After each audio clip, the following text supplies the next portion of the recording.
You'd think death would hush every voice, but down here the chatter never stops. I'm your bedtime historian, and tonight I'm standing ankle deep at the River Styx, listening to whispers float off coins no living tongue should have tasted twice. Somewhere behind you, there's the rasp of water on stone, the slow drag of an oar, and the quiet clink of metal teeth against old gums. Why did mourners slip coins under cold tongues? Who first paid this toll and to whom? It's a trade that echoes still drifting between myth and mortal custom. If you find a sleepy myth more comforting than tomorrow's headlines, maybe tap, like, and subscribe. I promise these ancient ghosts won't mind the company. If you're here half awake, tell me, where are you drifting in from tonight? A city, a small town, or somewhere in between? Now ease your shoulders, listen for the hush of water, and let's follow that faint ripple into the underworld together. You stand at the river's shifting edge, where reeds hiss secrets, and the current hums with the hush of lost names. Ahead, Charon's skiff bobs gently, little more than a splintered plank, with a single iron nail holding its spine together. His lantern swings low, an ember trapped in a rusted cage casting shadows that slip and reform on the oily surface. Greek myth gave Charon this job for eternity, rowing the newly dead across the Styx for a fee that rattled between teeth and silence. You shuffle closer, the silt sucking at your sandals, the air thick with a sour sweetness that tastes of wilted laurel and old copper. Somewhere deep in the old poems, there's a note that some families buried their dead, with not one, but two coins, one for the ferryman, the other for luck. Or maybe for bribing a second gatekeeper no scroll has yet named.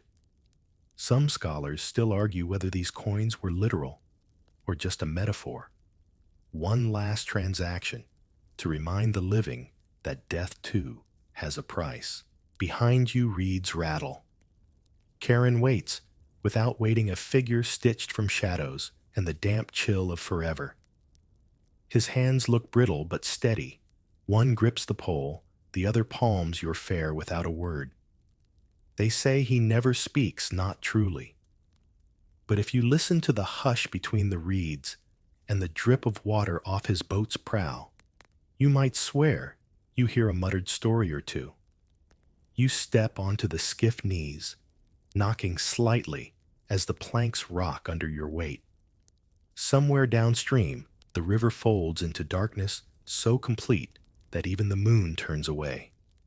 The boat glides on, drawn by an undercurrent older than the myths themselves.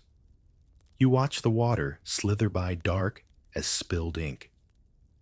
Every now and then, a bubble rises, pops, and leaves the faintest scent of forgotten altars. It's strange. This place of endless silence crackles with unspoken bargains. In Athens, families sometimes placed the obol, a small silver coin, under the tongue of the deceased to ensure Charon wouldn't strand their spirit on the bank. But not everyone could afford the coin. What then? Some stories whisper that the poor lingered on the shore for a century or wandered the banks in mute protest. Others hint at ghosts that found a way to cross anyway, hidden in the fold of a richer man's cloak or clinging to the ferryman's ragged hem. Historians still puzzle over whether these tales were caution, comfort, or a kind of social warning about life's debts trailing into death. You lean over the side, peering into the black swirl. Do the coins ever sink all the way down, or do they dissolve like secrets kept too long in the mouth?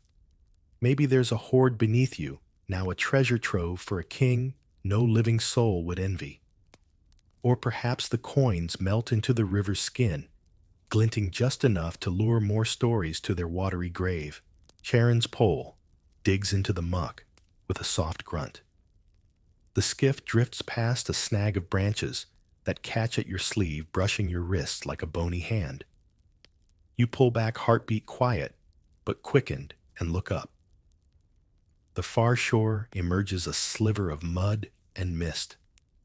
Somewhere beyond the underworld, yawns open wide enough to swallow memory, but never quite full.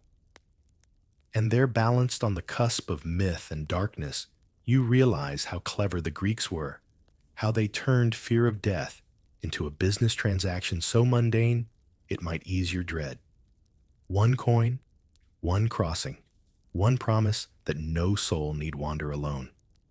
Whether that promise was kept, well, surviving scrolls disagree. But the hush of the river doesn't. The prow nudges the bank. Charon says nothing. Of course he doesn't. His eyes flick to your palm, maybe searching for a second coin. You have none left.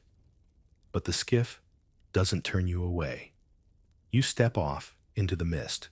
Even before you see him, you feel his breath, a damp, rank warmth drifting through the gloom like a foul wind that never settles. Somewhere ahead, claws scrape stone, and you know you're close to the gatekeeper no living guard would dare face alone. Cerberus, the three-headed hound chained to Hades' threshold, each muzzle dripping stories half told. His paws pad the soft earth in circles, thick nails scoring furrows into ground no sunlight ever dries. From a distance, you might imagine him majestic, a monstrous sentinel bred from nightmare and divine boredom alike.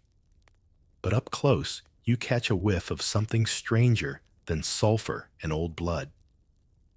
It's the stale aroma of half-eaten offerings, cakes soaked in honey-charred scraps of lamb, figs gone soft in the shadows. The Greeks painted Cerberus as both ferocious and oddly domestic. Some believed he dined on the flesh of those who dared sneak past heroes too bold or beggars too foolish to pay the ferryman's fare. Others whispered he only gnawed bones left as tribute, preferring the sickly sweetness of spoiled fruit and the occasional drip of sacrificial wine. There is no scholarly consensus on his true appetite.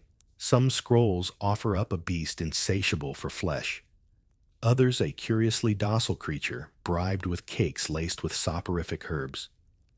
You crouch low, careful not to disturb the brittle hush.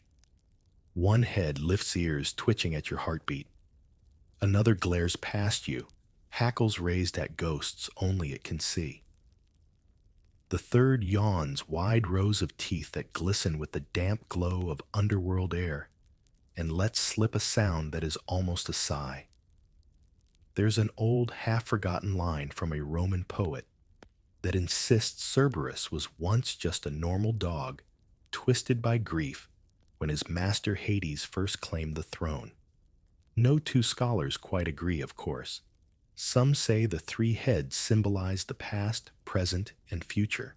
Others mutter about older, darker origins, a beast born from the goddess of monsters herself. Your sandals crunch over scattered pebbles as you inch closer. One head growls low and rumbling, but doesn't lunge. Perhaps he smells the echo of Charon's river on you, proof that your crossing was paid, your passage permitted. Or maybe he's just not that hungry tonight. In ancient rituals, mourners sometimes left honey cakes near graves, tiny tokens to soothe the savage mood of Hades' watchdog. Imagine it a sweet bribe for a beast too big for any leash, yet soothed by pastries, no different from the ones children nibbled at village fairs. It's the sort of contradiction that makes Greek myth so satisfyingly absurd. There's even a brittle tablet from a ruined shrine that hints at bakers who specialized in underworld offerings, selling funeral cakes spiced with poppy and barley shaped like tiny skulls. You stay still as Cerberus sniffs the air around you, each head a jury member weighing your scent for guilt or innocence. Somewhere deep inside his triple mind, maybe he remembers Heracles, how that brash hero wrestled him up into daylight chains, clanking fur, matted with sweat and fear. Some say the dog never forgave the sunlight for touching him, that he's been suspicious of all living warmth ever since. Your eyes meet 6 glimmering pupils. One head huffs, turns away. The second whines at something behind you. The third cocks an ear, then lowers its muzzle to its paws, bored with your living pulse. It's an odd mercy, this gatekeeper, who guards not with a snap of jaws tonight, but with a grudging, rumbling snore. You step around him, careful not to tread on a single curling tail. Somewhere ahead lies a path of shadows and flickering torchlight. Hades' palace waits, drifting in and out of your sight, like a rumor, half remembered. Behind you, Cerberus shifts, rolls over with a grunt that echoes off stone. Maybe he dreams of simpler prey, of ancient cake soaked in honey, or of a world where death doesn't smell so sweet. Before the underworld reveals its secrets, it hides them behind walls that breathe shadows and sigh in stone. You stand at the threshold of Hades' unseen palace, an empire of gloom, imagined more in rumor than marble. Step closer. The air thickens dense with the smell of damp ash and something colder, metallic, like old bronze coins forgotten in a fountain. Columns rise on either side, more suggested than seen, their capitals carved into snarling beasts, whose shapes shift when you dare look twice. Some Greeks insisted Hades' palace mirrored Olympus in grandeur. Thrones feasts a royal court, humming with silent gossip. Others argued it was a cavern more than a palace, a sprawling maze of tunnels etched with curses and names too sacred to speak aloud.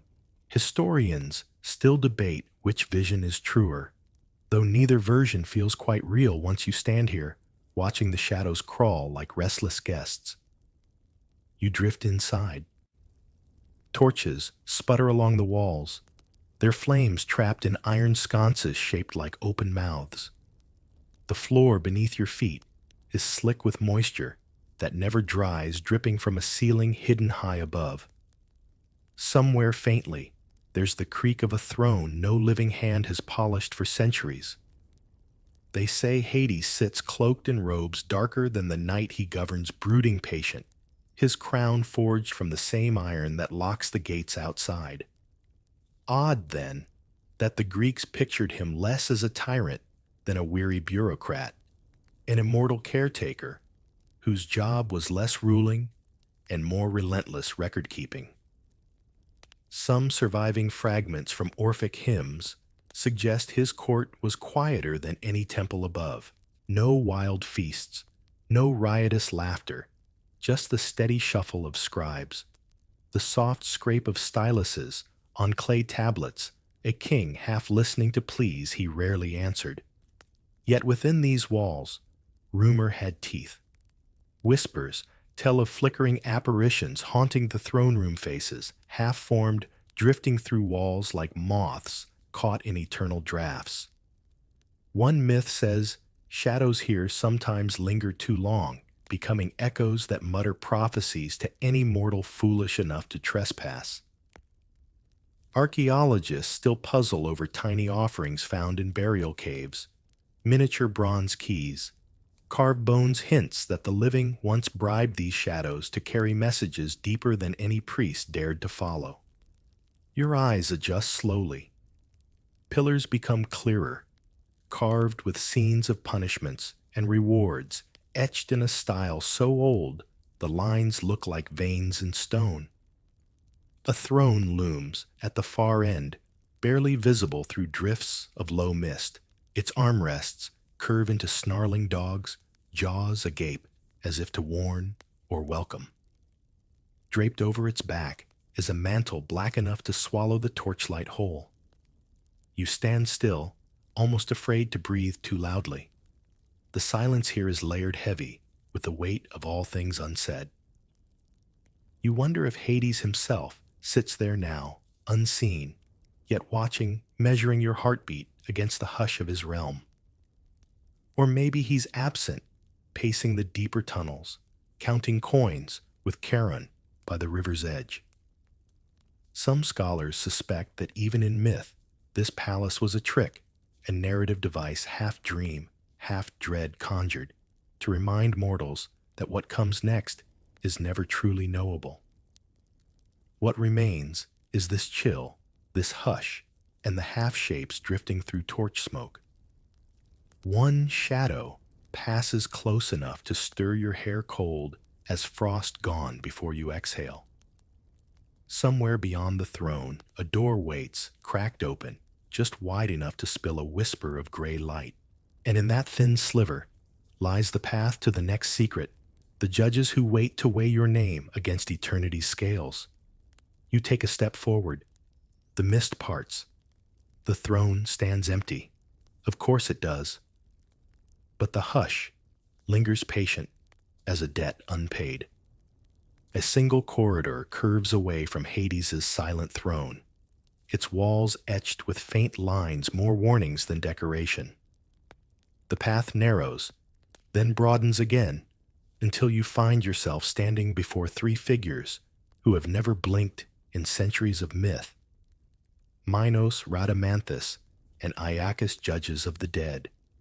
Ancient kings in life, gatekeepers in death, each holding a final say over where a soul should wander forever.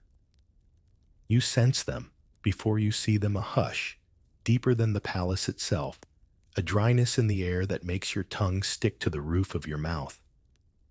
Ahead, three stone seats loom from the gloom, thrones of pale limestone marbled with veins like old scars.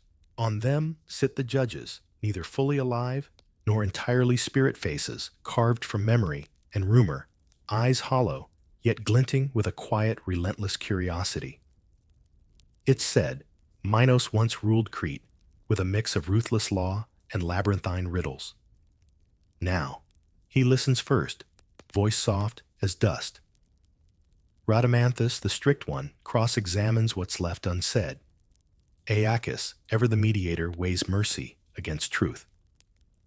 Some ancient poets whispered that Aeacus's judgment was the kindest, though a fragment of Hesiod's notes, that kind is a word the dead learn to doubt quickly.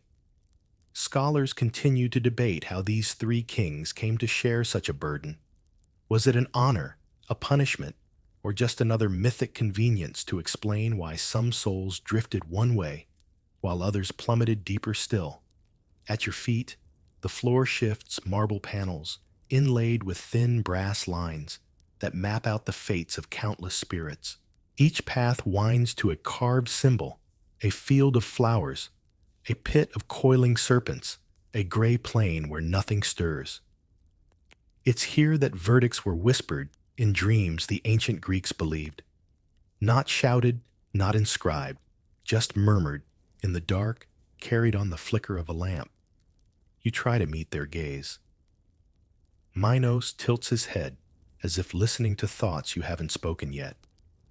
Rhadamanthus drums thin fingers against the arm of his seat, a faint echo that reminds you of coins striking a table.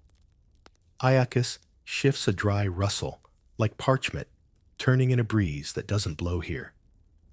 Under your tongue, you taste iron. Did you bring an offering? Did you forget something mortal at the river's edge? It hardly matters now. They've already weighed you, measured your heartbeat, in the hush that settles like dust on your shoulders. Oddly, not every Greek agreed that these judges decided everything alone. Some cults whispered that Persephone, Hades' queen and seasonal wanderer, could sway a verdict with a single nod. But her shadow isn't here tonight. Only the three kings, their silence thick enough to bind you in place. In your mind's eye, you see the endless line of souls that came before you. Farmers, queens' lost sailors, warriors clutching shield splinters, each hoping for mercy, fearing Tartarus, dreaming of the Elysian breeze. No record survives to tell how many lies were confessed here, or how many secrets stayed hidden beneath folded hands and lowered eyes. Some say The judges already knew the truth long before the dead spoke a word. One by one, the judges leaned back. No sentence spoken aloud.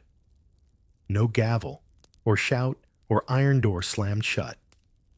Only a subtle shift in the corridor's chill, the faint hint of torchlight flickering where a path opens just behind them. You step forward.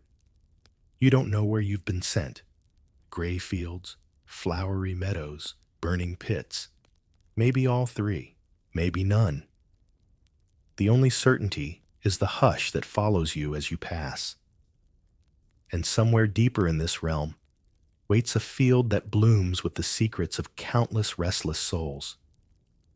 You walk where the hush thickens into a pale, endless meadow, a place the living barely dared to picture, and poets painted in half-tones of dull gray. The fields of Asphodel stretch wide beneath your feet, a plain of gently shifting grasses that rustle without wind, brushing your ankles like the whisper of old prayers. Here wander the countless souls who earn neither praise nor punishment, those too ordinary for Elysium's bright company, too unremarkable for Tartarus's creative cruelties. In myth, this was the true underworld for most Greeks, not fire, not brimstone, just the eternal hush of sameness. You step carefully, each footfall muffled by the dense, soft blades that shimmer faintly in the torchless dark. There's no sun overhead, only a pearly sheen that might be moonlight if the moon cared to visit this far below. From somewhere in the hush, a low hum rises, 1,000 half-conversations, mumbled songs, sighs of people who once worried about taxes, harvest neighbors' gossip, and now only remember that they have forgotten. Historians piece this field together from scattered lines, Homer's verses half-broken vases, folk tales muttered at hearths long gone cold. Some scholars argue the asphodel wasn't so much punishment as reflection, a place to exist without the burden of fame or shame. Others wonder if it hints at the Greeks' fear that mediocrity, not sin, was the greater curse. Near your foot, a single stalk of asphodel curls upward, its bloom, a ghostly white petals, the color of old bone. The flower itself grew wild in Greek hillsides, often left on graves to root through the ribs of the dead. Some modern botanists think the name has drifted over centuries, that the plant the ancients imagined might not match today's bloom at all.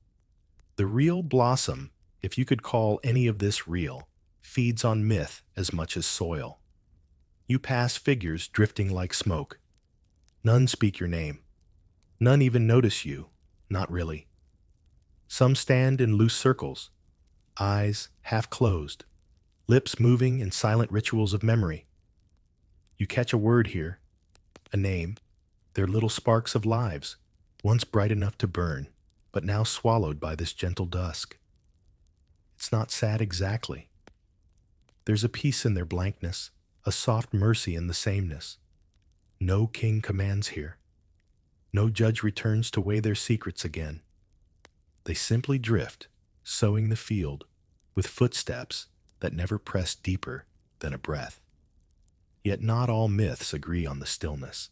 Some ancient poets hinted at restless corners' shadows who tried to slip free to cross the river backward, or whisper hints to the living through the rustle of wind in temple groves.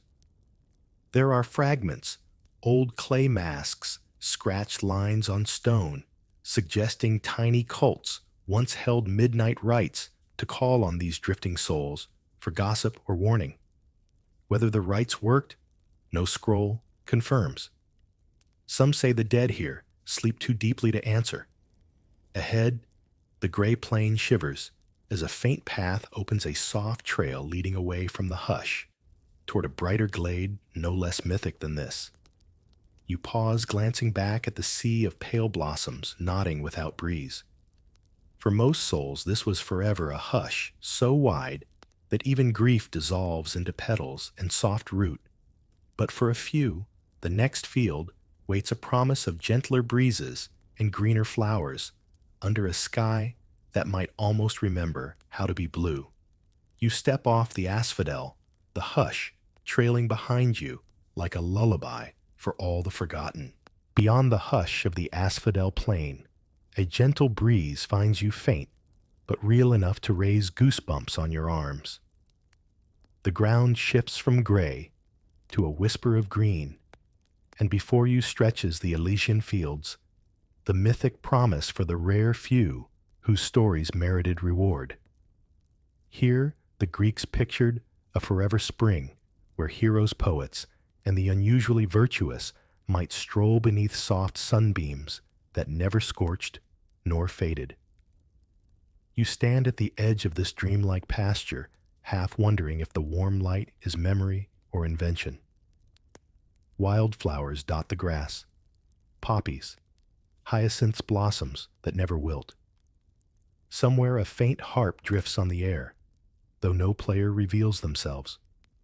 Surviving lines from Pindar and Homer offer glimpses of Elysium's contradictions. Some verses painted as a paradise for warriors whose deaths were worth songs. Others murmur about philosophers debating under gentle groves. Yet scholars continue to argue whether Elysium was a place at all, or simply the living's way of coping with the unbearable silence of what comes next. You step forward, brushing your fingers over blooms that feel strangely real, their petals cool and slightly damp with a dew that never dries. Legends say only a handful ever earned this Meadow Orpheus, perhaps, though his tragic song pulls him elsewhere. Achilles, maybe if you believe the old scribes who say he found no peace even here. Some tales suggest the fields could be reborn souls' playground, a second chance to chase the same glories with none of the blood and all of the songs. Near a low rise, figures wander in pairs and small clusters, faces blurred but bright with a quiet joy. They don't look at you, not directly, but their laughter drifts like birdsong.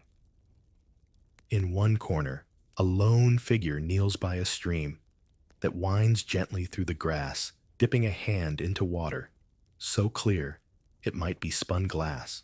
A bronze shield leans against a tree, polished to a shine that reflects nothing but the sky. Oddly, Elysium wasn't always so welcoming. Some older myths twist the paradise into something more ambiguous, a soft trap for those who refuse to let go.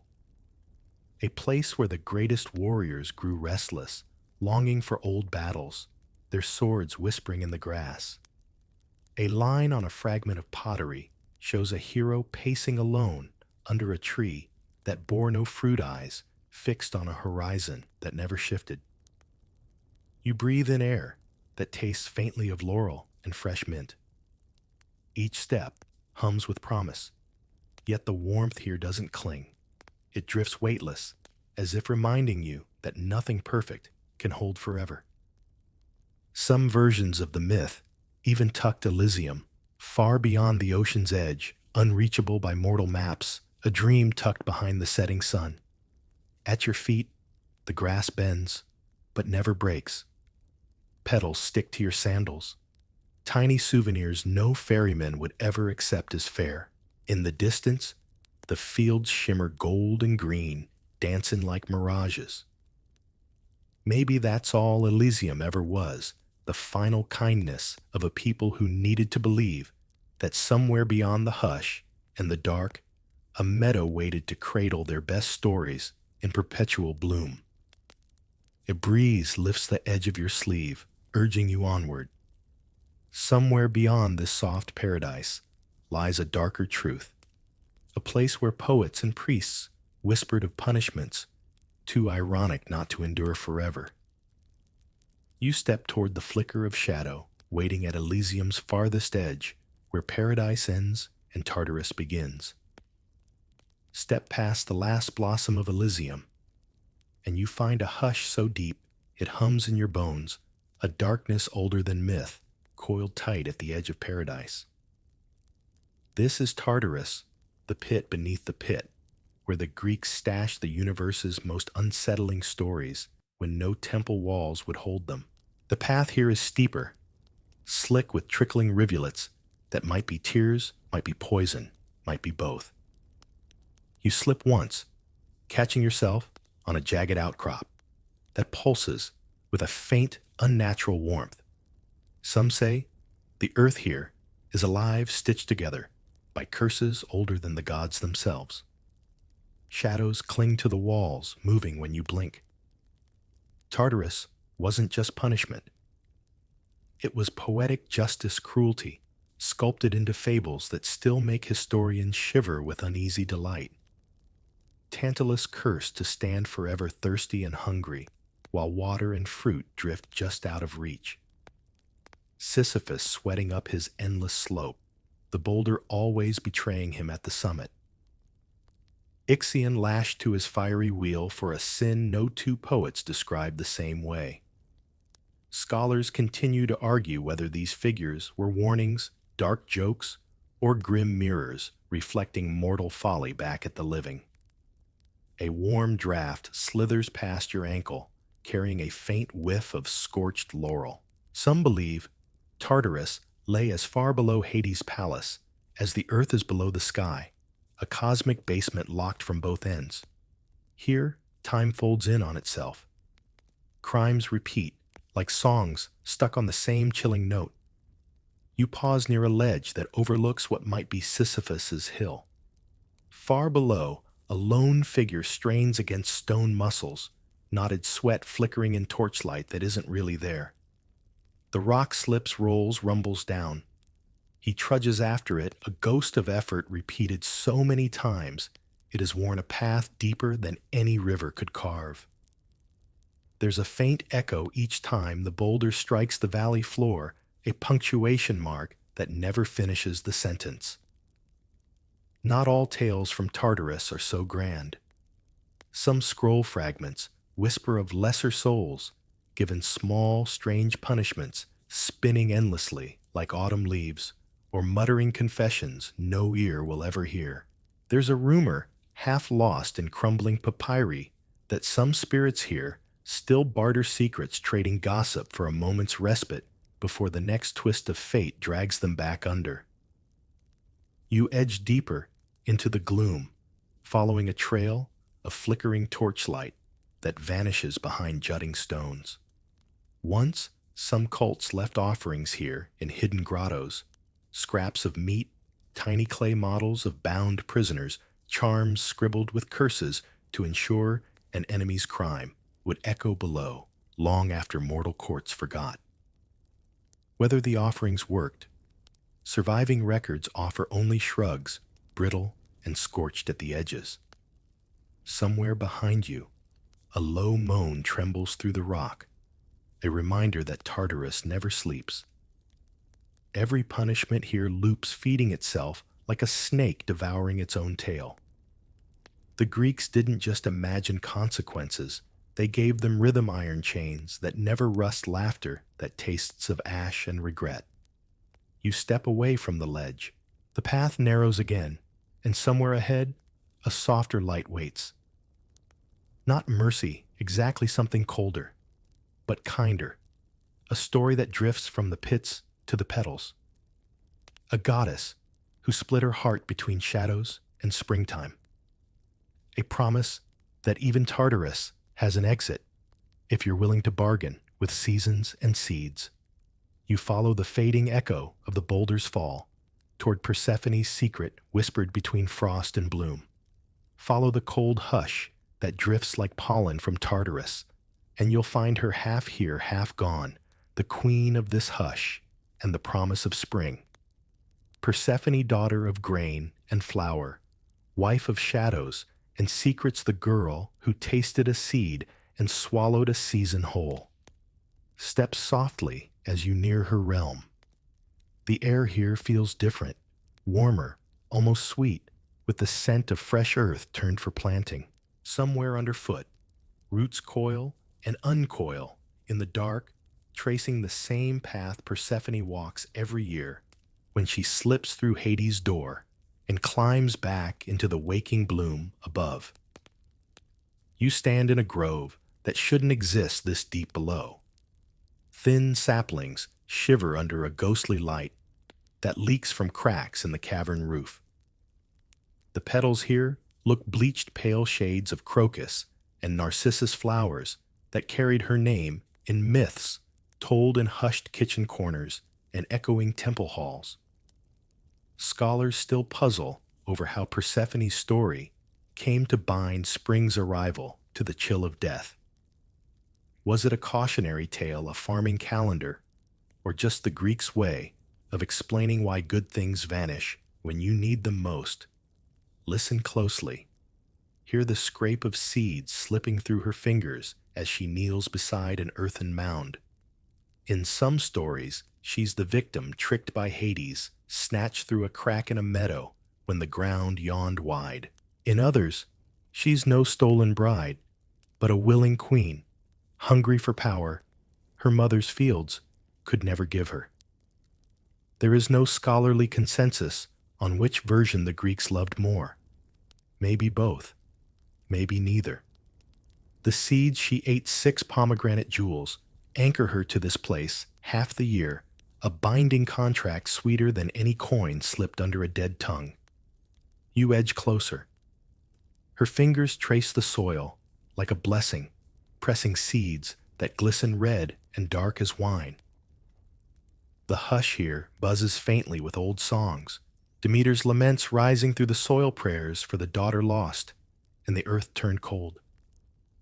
You might picture Demeter above, now pacing fields, gone bare, her breath frosting olive groves, her tears filling wells dry since summer's last harvest. Yet Persephone never seems trapped. The poets hint that her reign below is no prison, more a second home where she shifts from innocent girl to Iron Queen. Some vases show her seated beside Hades, a matching crown of black laurel set lightly on her hair. In these moments, you see the goddess, in her own right, equal parts bloom and shadow. Beneath your feet, tiny sprouts break through the soft soil tips, glowing faintly with an unearthly green.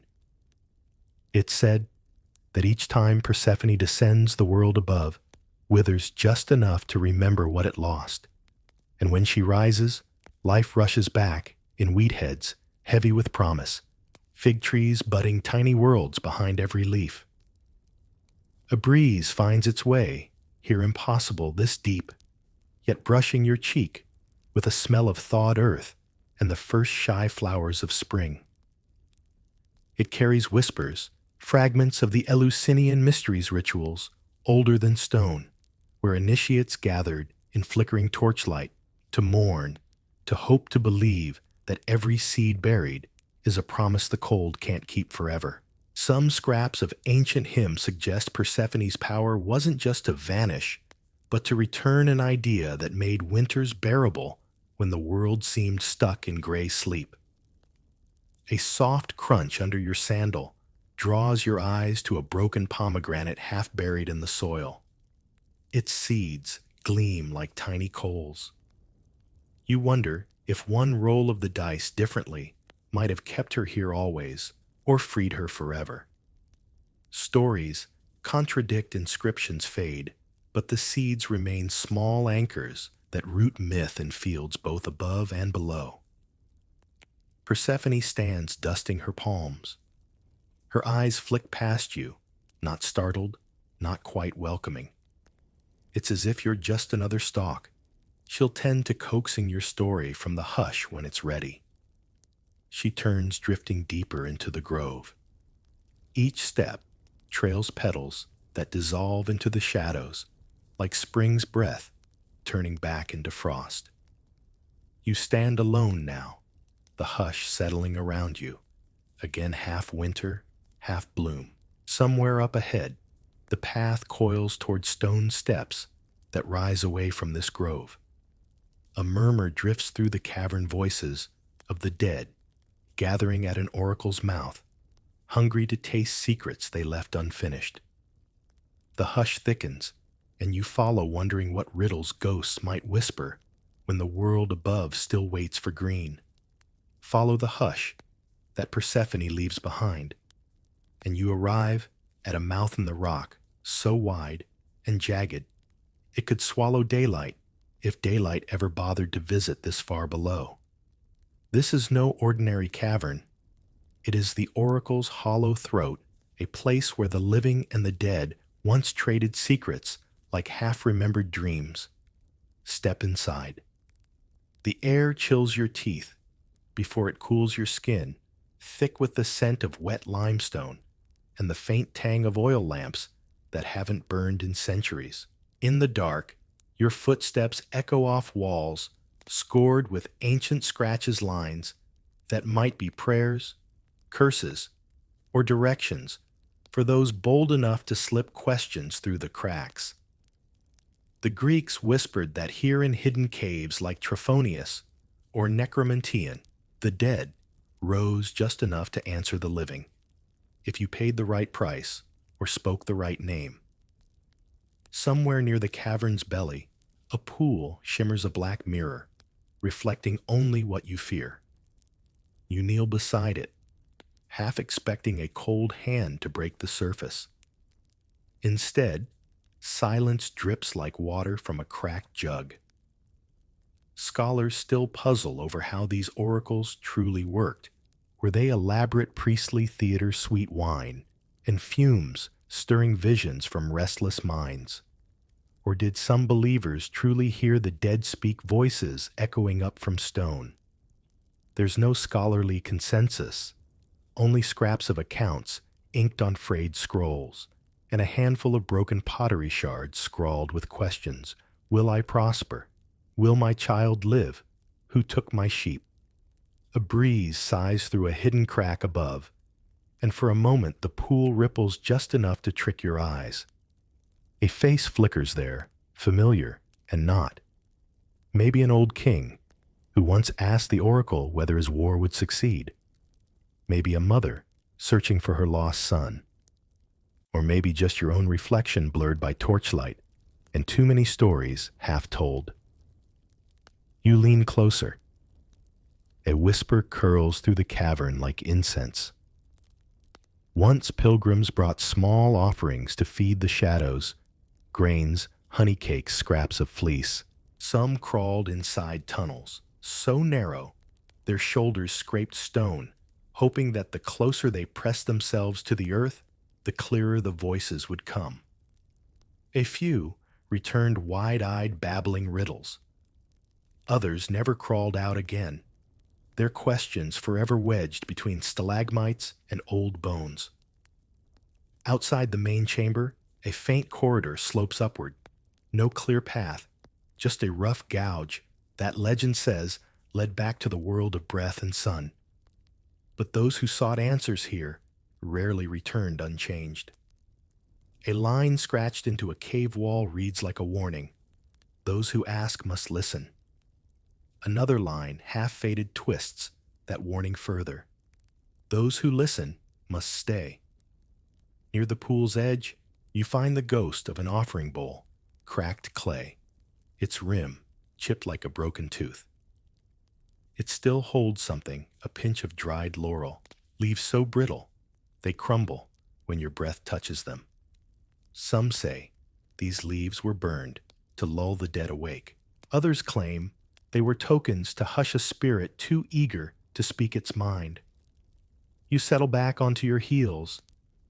Imagine the priest standing here centuries ago, white robe smudged with lamp-soot eyes half shut as he chanted your name to the cavern walls.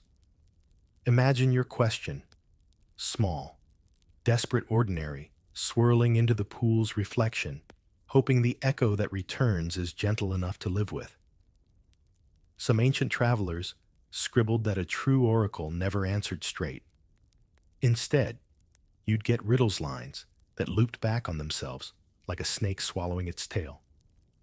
Outside, a trickle of water taps against stone, drip, drip, drip, a clock for the dead who have no hours to keep.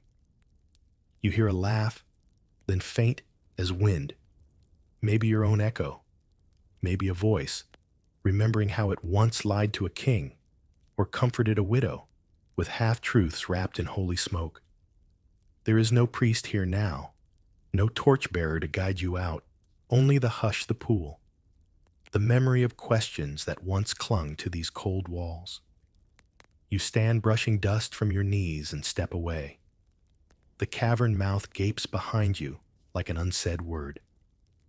Outside the hollow throat, the hush lightens just enough to let you see the path winding on. Ahead, a note of music waits, a single sorrowful chord from a lyre once strummed in defiance of every judge and gatekeeper.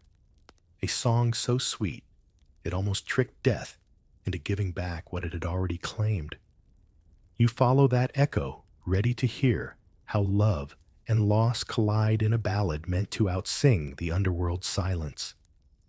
Beyond the whispering cavern, where the dead hint their riddles, a single note hovers fragile as frost on a harp string. Follow it far enough, and you find Orpheus, the poet, whose song slipped through cracks no iron gate could seal. You see him first as a rumor, a lone figure at the river's edge, lyre balanced on his knee, fingers brushing chords so soft they stir the mist instead of the air. Orpheus, they say, was the only mortal foolish enough or brave enough to believe that music could bind death in knots it could not untangle. Step closer, and you hear the story in the hush that gathers around his notes. Eurydice. Her name drifts like perfume through the dark. Bitten by a snake stolen too soon, swallowed whole by these same shadows. Orpheus did what no mourners dared. He slipped past the ferryman, past Cerberus, lulled to sleep by his melody, past the judges who weighed his heartbeat and found it worth a second listen. Some ancient scrolls claim he stood right here, his song so pure that stone wept and roots shifted aside to make him a path. The dead paused in their drifting to listen, souls half-formed, pressing closer for a taste of a world they'd lost. Scholars continue to debate whether this is a metaphor for grief's stubbornness or a bard's ego spun large enough to crack open the underworld's gate. Orpheus plays still in this echo. Each note curls like smoke around your ankles. He stands barefoot on a patch of riverbank that refuses to drown him, mud slick under toes that should have slipped away ages ago. His lyre, strung with sinew and gold, hums a question that neither king nor judge could quite answer. If love can't break death, can it at least borrow what it needs for one more sunrise?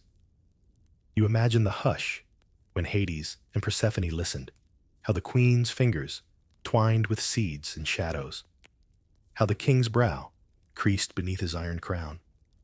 Some say they wept. Some say they laughed at a mortal's hubris, yet let him try. They gave Orpheus a single rule, one glance backward, and the promise would crumble like old wax in a cold room. Of course, you know how the story ends. It always ends the same way.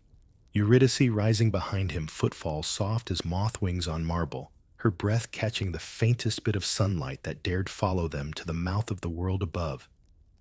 And Orpheus' heartbeat louder than his song now steps from the dark, then doubts, turns, looks. And love, that stubborn tune, slips back into the hush. A fragment of vase painting shows Orpheus at that instant, eyes wide, mouth half open in a plea no god would grant. Some later poets made him a warning, faith cracked by doubt, beauty undone by mortal weakness. But older myths linger in softer shadows, hinting that he knew what he did, that to glance back was a final kindness to see her face once more, rather than risk losing it again to memory's slow fade. You stand where he might have stood, the lyre's echo curling through the dark like a heartbeat in reverse. The Greeks loved their tragic ballads, neat love that defies rules only to trip on the simplest one, a song that shatters silence yet ends in hush. Beside you, The river laps softly. Coins wink under the surface, fares paid by lovers who still dream of cheating the gate. You imagine Orpheus stepping past you, ghost hands, brushing your shoulder as he wanders back into the hush alone, strumming chords that bend the dark into a softer cradle for his grief. Somewhere ahead, the path climbs again. A memory of torchlight flickers behind the reeds, and with it, the rumor of another hero who dared wrestle shadows, this one armed, not with song, but strength, wit, and a taste for impossible labors. You leave Orpheus behind his melody, tucked into the hush, and follow the faint scrape of sandals and a lion's roar that never quite fades. Ahead lies Heracles' muscles coiled, ready to drag death blinking into daylight, if only for a moment. Leave behind Orpheus's fragile cord and step into the echo of footsteps that never learn to hush. The air grows denser here, thicker with sweat and old triumph. This is where Heracles once prowled, the hero who didn't just visit the underworld, but wrestled it like an unruly beast and dragged its secrets squirming into the sun. They say his footprints still mark this shadowed corridor, indentations in stone that no trickle of river or drifting ghost dares to erase. Ahead, the passage widens into a chamber where walls gleam faintly, with iron studs hammered by hands long forgotten. Somewhere deep in the hush, a faint clank carries chains, maybe, or just the echo of a lion's roar folded into the stone. Heracles Hercules to the Romans, who borrowed him like they borrowed so much else, wasn't content to test mortal monsters.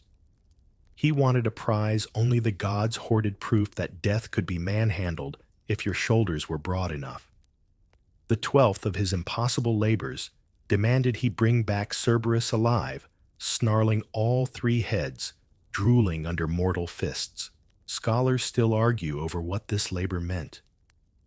Was it a test of brute strength, a ritual glimpse into life's final hush, or a caution that even the strongest must kneel before what waits beneath, step into the hush beside him? Picture Heracles. Muscles knotted like old ropes clubs slung across his back, the lion's pelt draped over shoulders broad enough to shoulder the world's sins twice over. He stands before Hades' gate, breath visible in the cold swirl of underworld mist. Some scrolls say he asked permission politely, an odd contradiction for a man who cracked skulls when words failed. Hades, bemused or annoyed, agreed on one condition: no weapons, no tricks, just flesh against fur, mortal sinew against immortal monster. Stories drift in conflicting strands. Some vase fragments show Heracles throttling Cerberus with bare arms, grinning as the beast's 3 heads snap at empty air. Others hint that he soothed the hound, first bribed it with scraps of honey cake, or whispered oaths only shadows understand. A few wild lines from later Roman poets imagine Persephone watching from her dark throne, amused at this sweaty mortal wrestling her husband's prized pet like it was a sheep gone astray. You stand where the struggle might have churned the soil into mud. One paw print lingers wide as a shield pressed into stone, soft enough to hold a myth forever. The hush here tastes different, less like death's sigh, and more like the salt of blood and the grit of teeth gnashing in challenge. Heracles, some say, emerged from the dark, with Cerberus chained, each link rattling like a temple bell. Others say he led the beast gently, one massive hand resting on its bristling neck, whispering comforts only a hero could muster for a creature bred to devour souls. Above-ground villagers must have watched him stumble back into daylight, filthy, exhausted, grinning through cracked lips. Imagine their faces when they saw him dragging a nightmare fur, slick with the dew of the underworld. The Greeks loved this contradiction, the hero who conquers death, yet never quite escapes its bargain. Because Heracles did not cheat the hush forever. His final days came wrapped in poison robes, his strength undone by a jealous whisper. And yet the Romans, ever eager for symbols, took his labors as proof that no boundary sky-sea or grave could bind a man's ambition for long. Historians still puzzle over the meaning folded into this feat. Was it hope hubris, or just another reminder that strength alone buys you time, never freedom? Some cults in the south left tiny bronze figurines of Heracles wrestling Cerberus beside tombs, good luck charms to bully death into giving back what it owed. The hush here doesn't mock him. Instead, it hums with a grudging respect for a mortal who cracked its iron door and left footprints behind for you to find. The paw print beside yours seems warmer than stone should be. Maybe it's just your breath, curling in the dim light. Or maybe some small echo of that struggle waits replaying endlessly, so the hush never forgets it lost just once. Beyond the paw print, the corridor narrows again, leading to a curve of torchlight that flickers brighter than before. Somewhere ahead, a voice calls the dead by name, an older hero's trick that cracked open the hush in a different way. Odysseus waits his ship, beached in a land of dusk, his knife ready to draw secrets from shadows too stubborn to stay buried. You step forward, leaving Heracles' stubborn footprints behind, proof that even the strongest must cross back over when the hush calls their name for the last time. Step where Heracles' footprints fade, and you find yourself tracing a new path, one marked not by brute strength, but by cunning words, and a knife that dripped with secrets instead of blood. This is Odysseus's hush, now the restless swirl of a king who refused to let the dead keep their silence. The hush changes here, less damp stone, more open air that tastes of brine and distant storms. You stand at the edge of an ancient shore, pebbles cold beneath your sandals, the ghost of a ship creaking behind you on a tide that never quite rolls in. This is the necromantian Homer's place of necromancy, a sliver of the underworld pushed just far enough into the world of breath that a clever man could scratch at its veil and coax it open. Odysseus, cleverer than any soldier, trickier than any merchant the king who outwitted cyclopes and gods alike. But here, on this lonely strand, he traded cunning for raw nerve. To speak to the dead, he cut a trench into the earth, some say near the river Charon. Others claim it was farther north, where mists cling to black cliffs. Into that ditch, he poured blood, dark steaming alive, with the heartbeat of the animals he sacrificed. The hush of the underworld rose to meet it, hungry as always for anything warm enough to pulse. Some scraps of Homer's verses hint at the smell, copper tang mixed with wood smoke, the faint sweetness of spilled barley. Imagine it, the king of wily words, standing alone in the dusk, blade in one hand, torch in the other, coaxing shadows up from a pit he carved into the damp soil. One by one, they came, faces half-formed, drifting on the wind, whispering truths the living paid dearly to hear. Surviving tablets, scratched with fragmentary prayers, show this wasn't just a hero's fancy. Real Greeks, farmers and mothers and soldiers alike, slipped questions into the hush, hoping the dead might answer when the gods fell silent. You crouch by the trench's ghost, hear a groove no deeper than a furrow, lined with ash and pebbles. Some scholars puzzle over how literal it was. Was Homer spinning poetry? Or did some cults truly believe the underworld lay only a blade's edge away if you dared spill enough life to tempt it closer? There is no scholarly consensus, only brittle lines of hymn and rumor that echo through burial mounds and half-buried temples dedicated to shadows. Beside the trench, you see them offerings scattered like teeth, tiny clay masks, splinters of burnt wood, shards of bronze blades dulled by time and tide. The hush here tastes briny, edged with the hiss of waves that never quite break on the shore.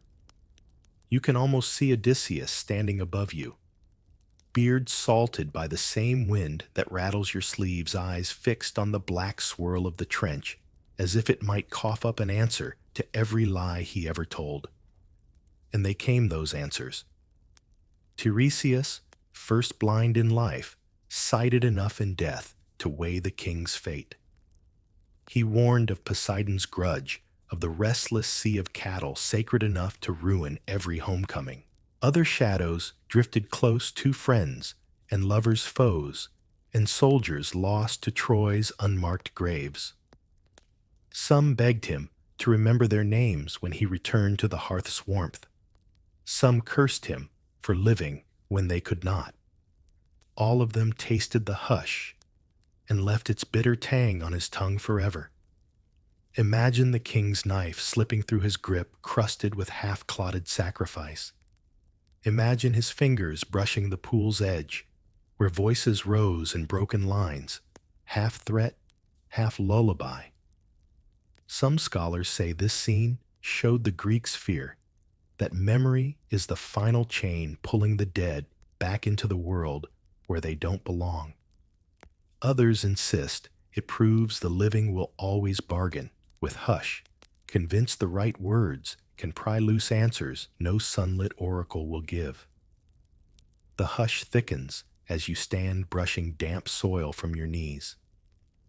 Behind you, the ship waits its sail, furled like a heartbeat stilled by distance. Odysseus knew when to leave, when to cork the bottle of shadows and slip back to the storm's roar, armed with riddles that would haunt his sleep for every mile home. You turn from the trench's ghost, the hush clinging to your sleeves like wet salt.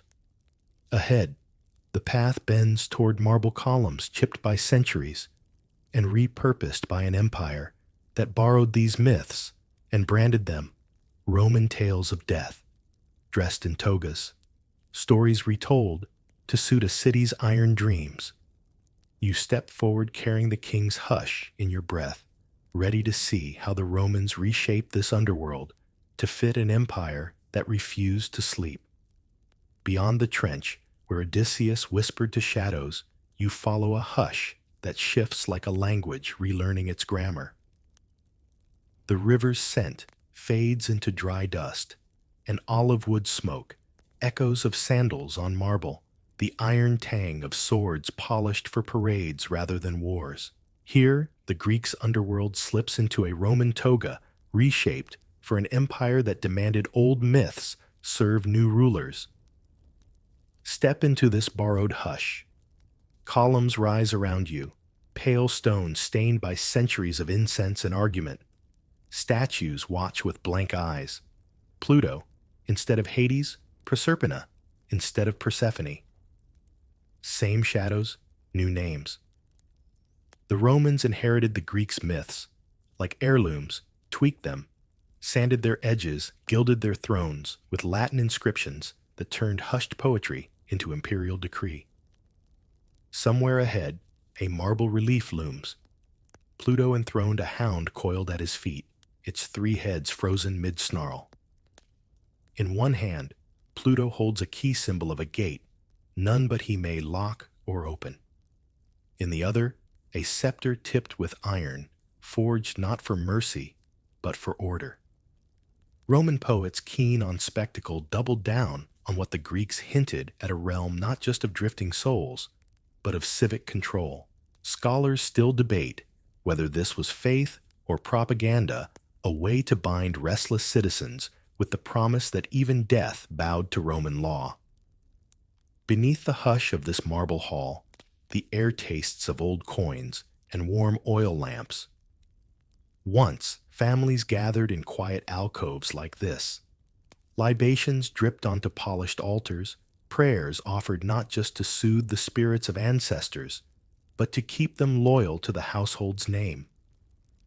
Romans made death a family business, the lares and manes guardian spirits that hovered near doorways and hearths, reminders that no citizen ever truly left Rome's reach, not even in the hush.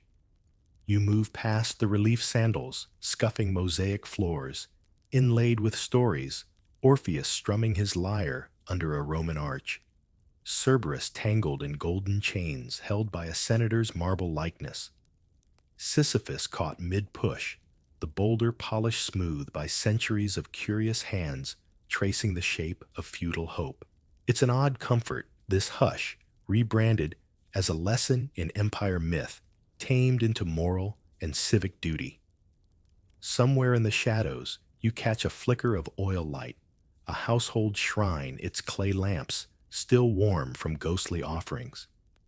Tiny figurines line the shelf, Mercury guiding the newly dead with winged sandals. Ceres clutching wheat echo of Demeter's grief, recast for Latin tongues. Scholars argue whether Romans truly feared the underworld or simply folded it into their endless appetite for order. Surviving records clash gravestones inscribed with playful curses beside stern edicts, promising fines for tomb robbers who disturbed the hush. You pause beside a pillar carved with lines too faint to read, fully part curse, part prayer, part municipal regulation. Here the hush wears a toga, trimmed in crimson, embroidered with loyalty oaths and civic pride. The Greeks' hush was a wild river ferrying souls into mist. The Romans built roads through that river, paved them with marble, named each bend, for senators and emperors who fancied themselves gatekeepers of the final sleep. Yet even Rome's iron hush cracked at the edges.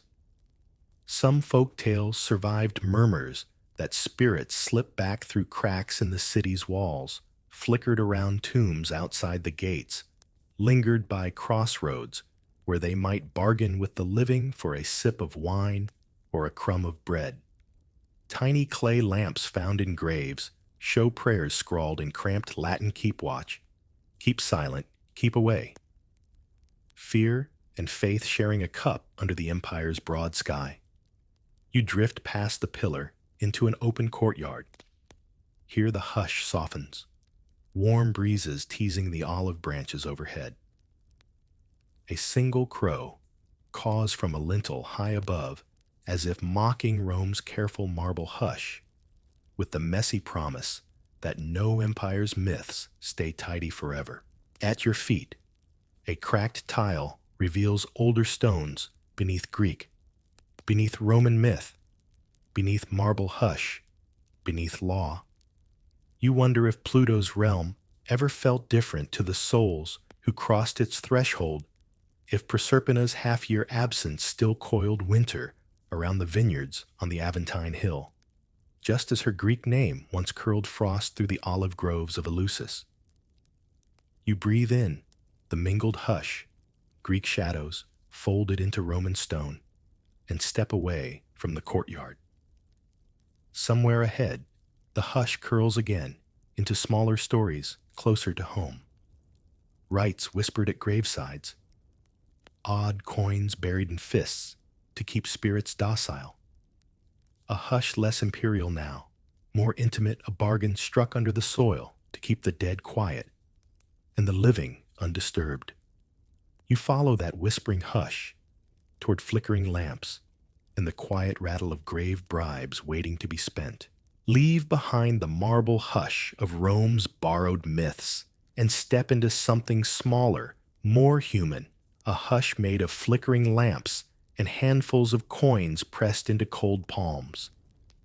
Here the underworld isn't a palace or pit, but a shallow trench dug in a family grove, a grave no deeper than a man's elbow, sealed with whispers and the quiet clink of ghost bribes.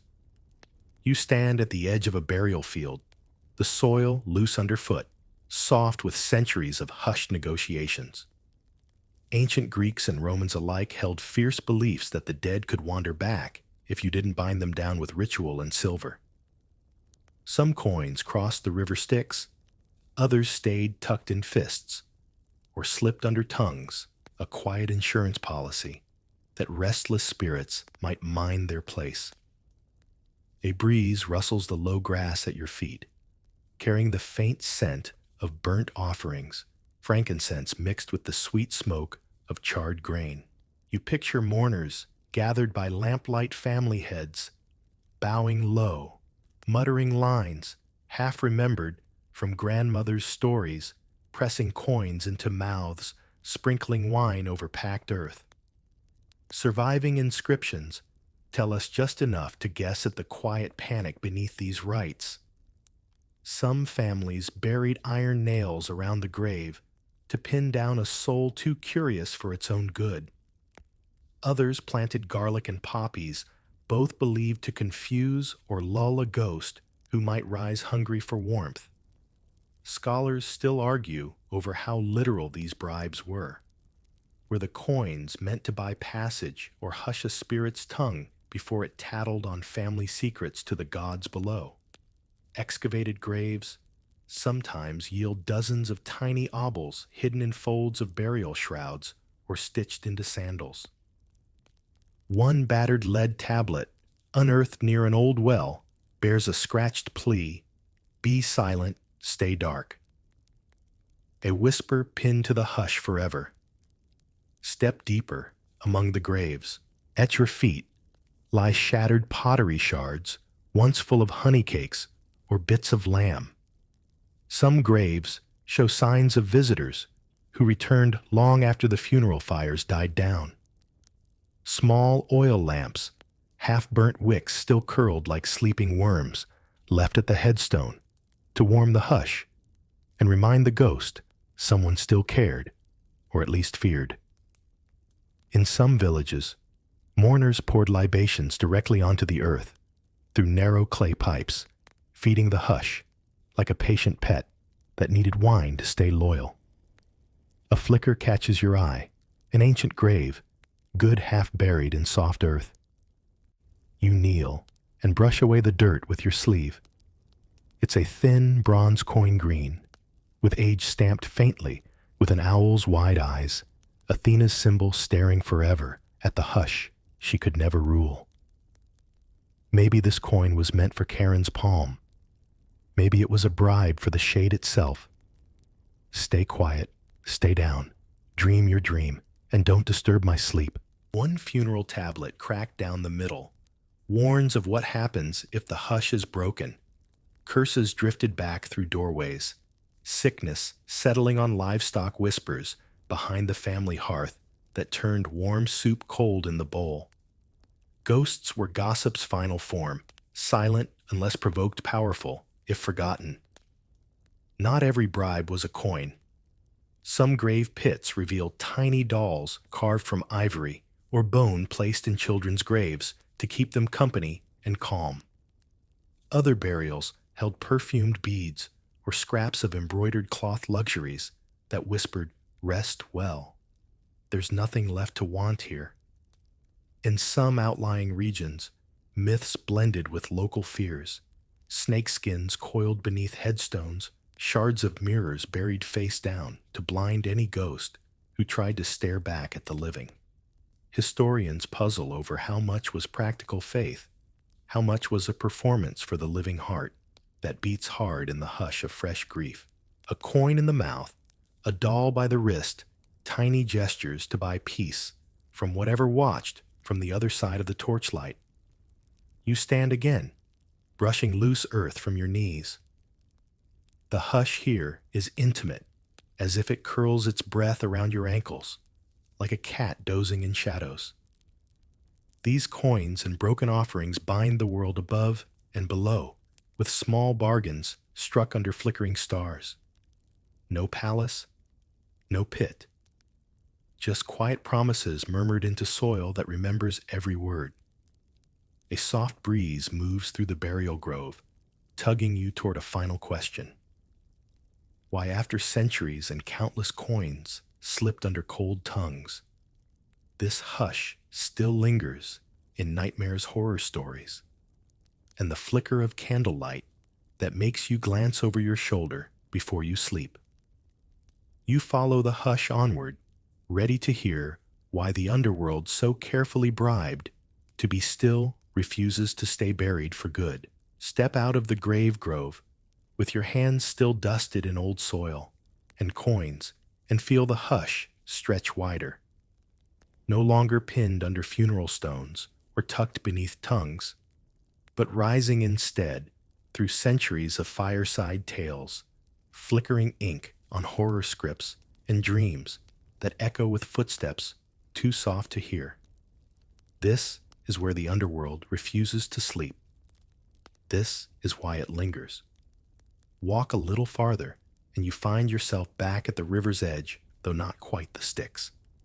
More like its ghost, an idea flowing beneath every campfire story, every flicker of shadow that makes you shut a closet door tighter at night.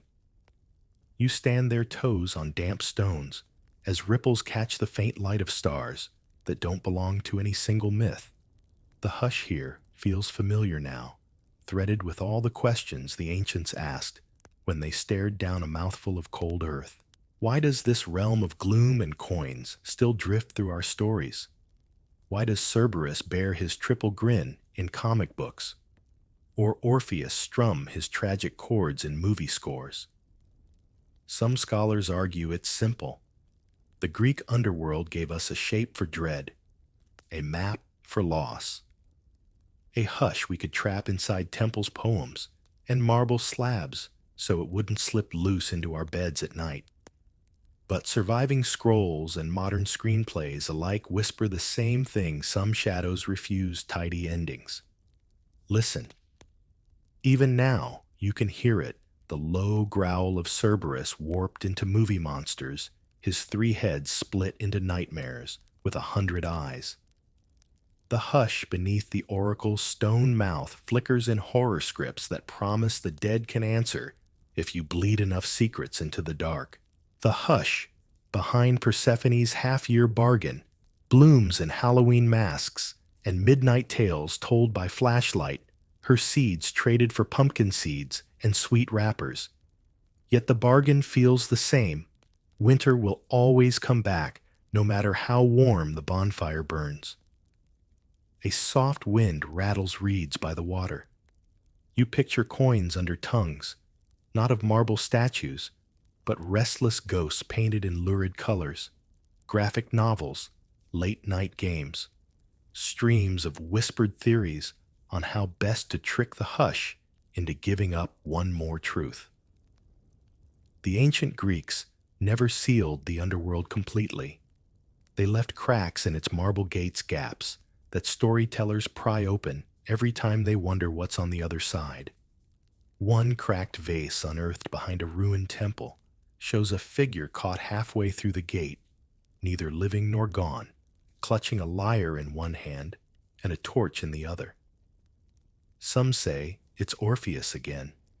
Some argue it's just a trick of faded paint. But the pose lingers in every story, about crossing over every tale that dares say, what if we slipped past Charon with no fare at all? Horror films dress that hush in modern clothes, but the bones underneath still wear Greek laurel crowns. You shift your feet. The hush pools around your ankles like cold mist. Some say we keep these myths alive because we crave answers. Where do we go? Who waits? What price must we pay? But maybe the truer reason is older and stranger. We love the hush. We cradle it close so we can peer inside, safe behind a screen or a campfire's glow, daring it to answer back. Every horror flick that drips shadows down a hallway. Every campfire tale that rattles dry leaves outside a tent. Every bedtime shiver. It all echoes back to the hush the Greeks shaped from coin cave and rumor. Some scholars insist the underworld's power faded when empires crumbled and new faiths built brighter heavens to drown out the gloom. Yet the hush never left. It simply learned new names. Tartarus traded chains for ghost stories told around dorm rooms.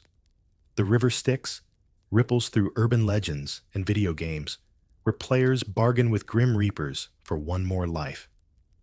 The hush grows with us, changes costumes always ready to remind us the dead don't mind being quiet, but they're never quite gone. You stand at the bank, one last coin, heavy in your palm. No ferryman appears. No triple-headed dog growls at your heel. Just the hush, stretching ahead, whispering back through every myth you followed tonight. Coins under tongues, shadows, at oracles, fields of gray flowers no wind ever bends. And somewhere in your own breath, a soft promise curls an old hush, dressed in new tales, waiting for you to listen again. The next time your room goes dark and the floor creaks under footsteps you swear you didn't make. The river glides past, black as ink, carrying the hush forward into every story yet to be told. But even as the river's whisper drifts downstream, that same hush slips through your doorframe, settles behind cupboards, and waits in corners warm with hidden breath. You stand at the threshold of a small, sun-baked dwelling, perched on a hill outside a bustling polis. Inside, warmth spills from a clay hearth, faint embers that flicker low as though they breathe when no one watches. The floor is swept clean each dusk, the corners sprinkled with a pinch of salt or spilled wine, a tiny gift for the household's other tenants, the Cabeiroi, the Lares, the Penates, or whatever name you prefer for the shadows that settle behind your shoulder. These spirits, the Greeks believed, clung to the door frames, lurked near the hearth, and hovered over pantry shelves. They were minor gods to some ancestors, to others, or plain old ghosts who refused to move on. They guarded the food, blessed the water, and sometimes knocked over a pot just to remind you who really owned the place. If you dropped a crumb, you weren't sloppy, you were feeding the unseen. One known fact: ancient households, from humble huts to grand villas, set aside a corner shrine for these spirits. Small altars squatted next to the fireplace or peeked out from tiny niches in walls. There, a smear of oil, a scrap of bread, maybe a fig, maybe a sip of last night's wine left behind to bribe good luck, keep mischief at bay, and hush the murmur of regret from the other side. You picture a mother alone at night, the only light, a guttering oil lamp. She tips a spoon of honey onto a clay plate, then whispers, thanks to the empty room. In the hush, she listens for an answer. The baby sleeps. The door stays shut. All is well for now. Some scholars argue that these household spirits were convenient excuses for creaks and bumps in the night. Others insist they were real to the Greeks in a way we struggle to grasp, not just ghosts, but family members who never left. Surviving clay figurines, tiny, crude, wide-eyed, suggest people truly thought something peered back from the darkness. Quirky detail: in some rural villages, it was taboo to sweep the house after sunset. Why you might accidentally sweep a household spirit right out the door, leaving your hearth unguarded and your bread to spoil. Better to live with a bit of dirt than risk offending an invisible tenant. Historians still debate whether these spirits were borrowed from older animistic beliefs or invented as folk comfort during Greece's restless centuries of city-states, colonies, and constant migrations. Either way, they endured quiet, persistent, impossible to evict. Imagine standing barefoot on cold tiles just before dawn. The coals are ash, the olive oil jar empty. Somewhere in the rafters, something shifts. A beam creaks a breeze, or a whisper, another crumb, please. And so you leave it a crumb, for the ghost a bit of warmth, for your own restless mind. They say hospitality was sacred in ancient Greece, not just for strangers and gods, but for the spirits who never fully left. You might share your hearth with a ghost and never know its name. You might hear a knock when the wind is still. You might feel a hand at your back that's only the draft, unless it isn't. If your mind drifts tonight, think of that dark corner behind the pantry door. Leave a crumb on the counter just in case. Someone unseen might be hungry too. There's a chill that clings to broken spears and battered shields, whispers that echo across plains where heroes fell and refused to rest. Long after the last war cries, faded ancient Greeks believed the battlefield stayed crowded. They spoke of warriors too proud to sleep beneath the earth, pacing the blood-soaked fields they once conquered. A sudden gust of wind across a deserted plain. Some said it was the sigh of a hoplite who never found his way home. Step softly now, through a field littered with phantom footprints. The Greeks told tales of restless heroes, Achilles, Ajax, even lesser names half swallowed by time, whose spirits prowled where they died. They haunted hillsides where their bones lay buried in mounds that looked like any other hill until the night howled and a traveler stumbled over an unmarked grave. One known fact: Homer's epics drip with warnings about angering the shades of the mighty dead. Odysseus himself poured black blood into the earth to coax the ghost of Tiresias into speech proof that heroes never really left the story or the soil. In some places, villages sprang up near famous battlegrounds, not for farmland, but to tend the spirits, keeping their grudges soothed with songs offerings or small stone shrines perched by crossroads. If you woke to a clang in the dark, best drop a handful of barley by the door, lest the ghost mistake you for an enemy. A strange detail: old myths claim some warriors wore tokens made from the bones of their ancestors into battle, believing this made them unkillable. But in death, these same tokens bound their spirits to the earth, half a blessing, half a curse rattling in the wind, long after their names were forgotten. Historians remain divided on whether battlefield hauntings were more warning than belief. Did these tales keep the living humble or terrified enough to honor the graves properly? The records scatter like dust, and no one quite agrees. If you find yourself alone someday, on an ancient plain, just a stone, a poppy field, and the hum of cicadas, listen for the ghostly clash of bronze. And if you feel a cold breath on your neck, don't run. The heroes who wander here may be restless, but they're not entirely heartless. At least not tonight. A faint breeze curls through the temple's columns, soft enough to hush your sandals, sharp enough to carry a voice you wish you hadn't heard. In the hush of candlelit sanctuaries, Greeks gathered to ask questions no living soul could answer. And somewhere behind a curtain or deep in a cave, an oracle or medium leaned close to the dead, trading secrets for coins, riddles for wine, comfort for offerings left in the dark. Step into one of these ghost-gathering shrines. You stand at the threshold of a temple built on the edge of nowhere, part house of worship, part gateway to shades. Pilgrims trek dusty miles to kneel before a priestess who stares past them, eyes cloudy with sleep or something stranger.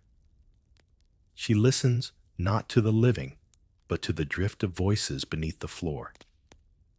One solid fact: the necromantian of Ephora was among Greece's most infamous ghost gates, an oracle of the dead, perched above a subterranean chamber where visitors descended, chanting prayers, clutching tokens of the ones they missed.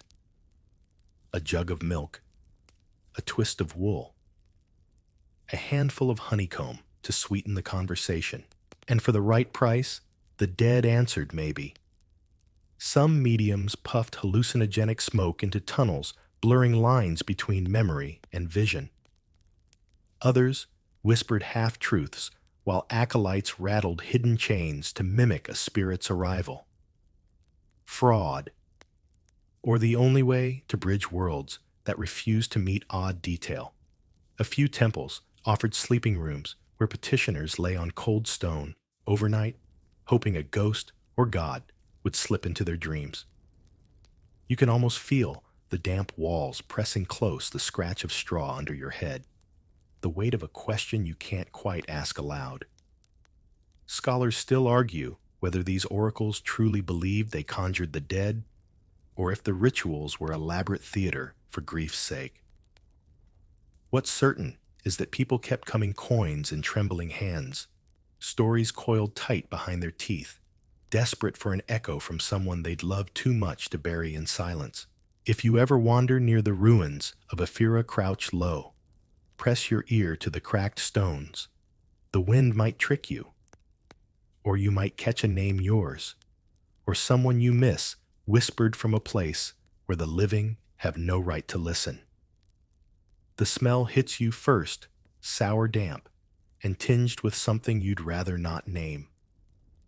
A flicker of firelight reveals figures hunched over pits, dug at the edge of reason, whispering bargains to the dirt. This is necromancy Greek style, where the living trade filth for secrets that should stay buried. You stand among those who dare to call up the dead by the oldest means they know: rot, blood, and fear.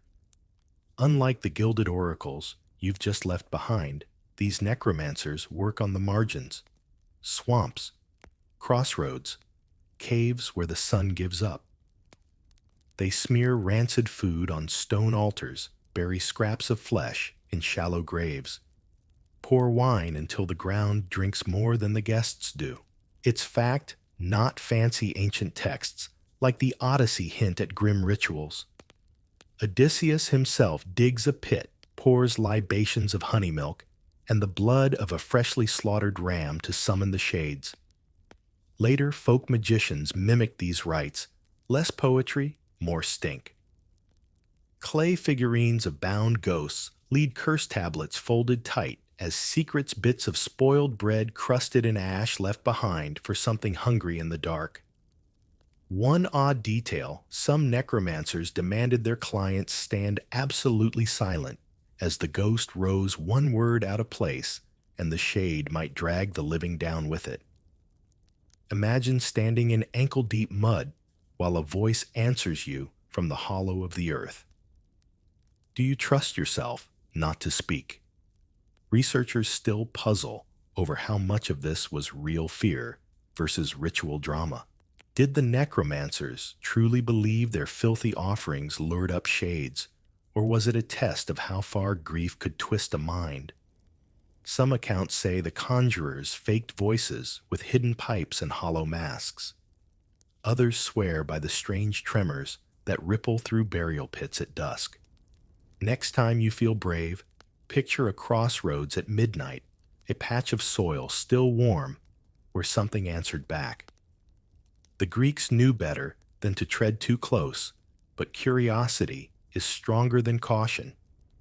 And sometimes the dead aren't the only ones who linger too long. They say words fade, but scratch them into lead, bury them with the dead, and they linger like an unhealed wound. Somewhere in the Greek underworld, a whisper coils through grave dirt, carrying curses inked by trembling hands. You kneel in an overgrown cemetery, fingers brushing a thin sheet of lead, cold and pliable as the secrets it hides. The Greeks had a name for these spiteful relics: Defixiones curse tablets, folded, pierced with nails, tucked into tombs or wells. They were the last resort of the desperate, the jilted, the powerless. One rival's bad luck could bloom from a single word scribbled and buried under a moonless sky. It's a fact that thousands of these tablets have been unearthed, some barely legible, others etched with venom sharp enough to sour your sleep. Lovers hexed faithless partners. Shopkeepers hexed competitors. Gladiators, magicians, ordinary folk. Anyone could press malice into metal if they dared pay the hidden price. A curious quirk, many curses addressed underworld spirits directly, as if bribing a restless ghost to do dirty work. Bind his tongue, one reads. Twist her feet so she stumbles.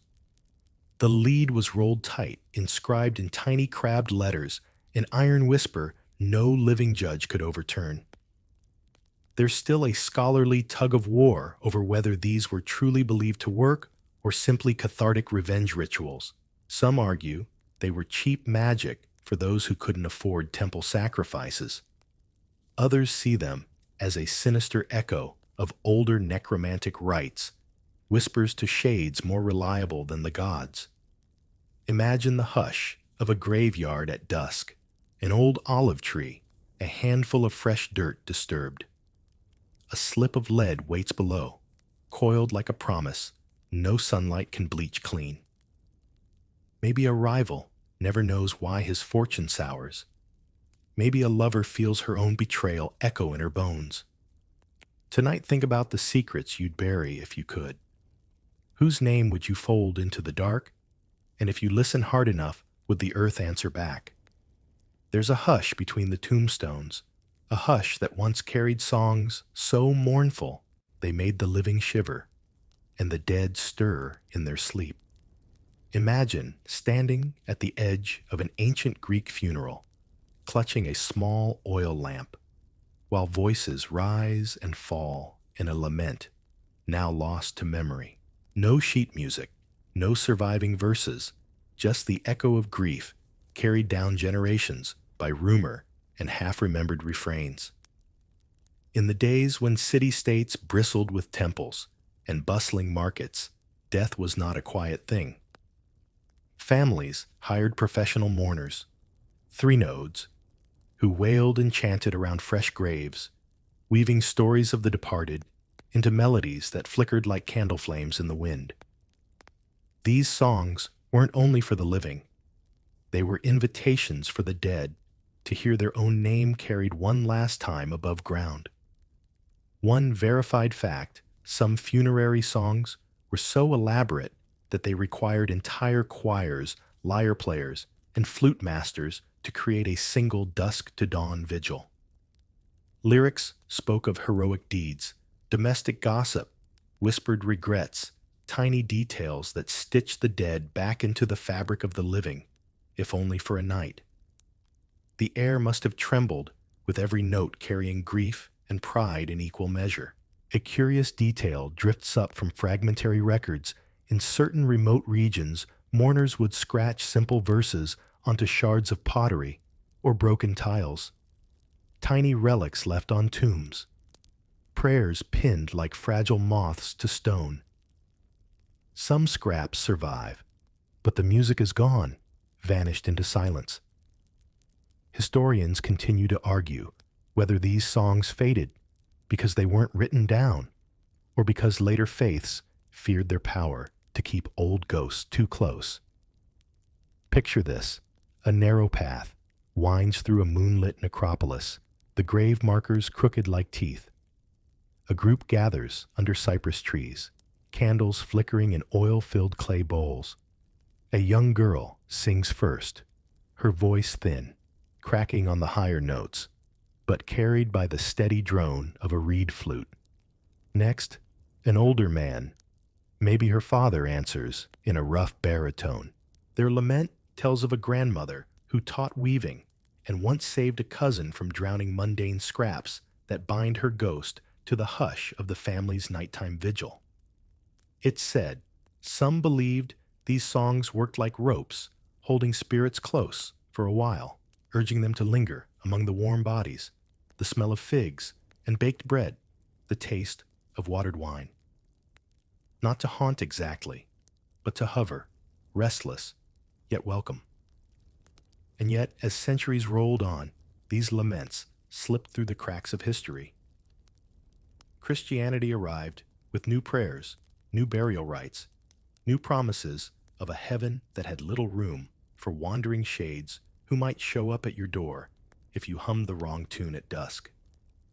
Some regions clung to the old songs, in secret threading pagan syllables into hymns whispered during midnight funerals. But most faded away, unwritten, unsung, unremembered by all but the wind that rustles through ancient tombs.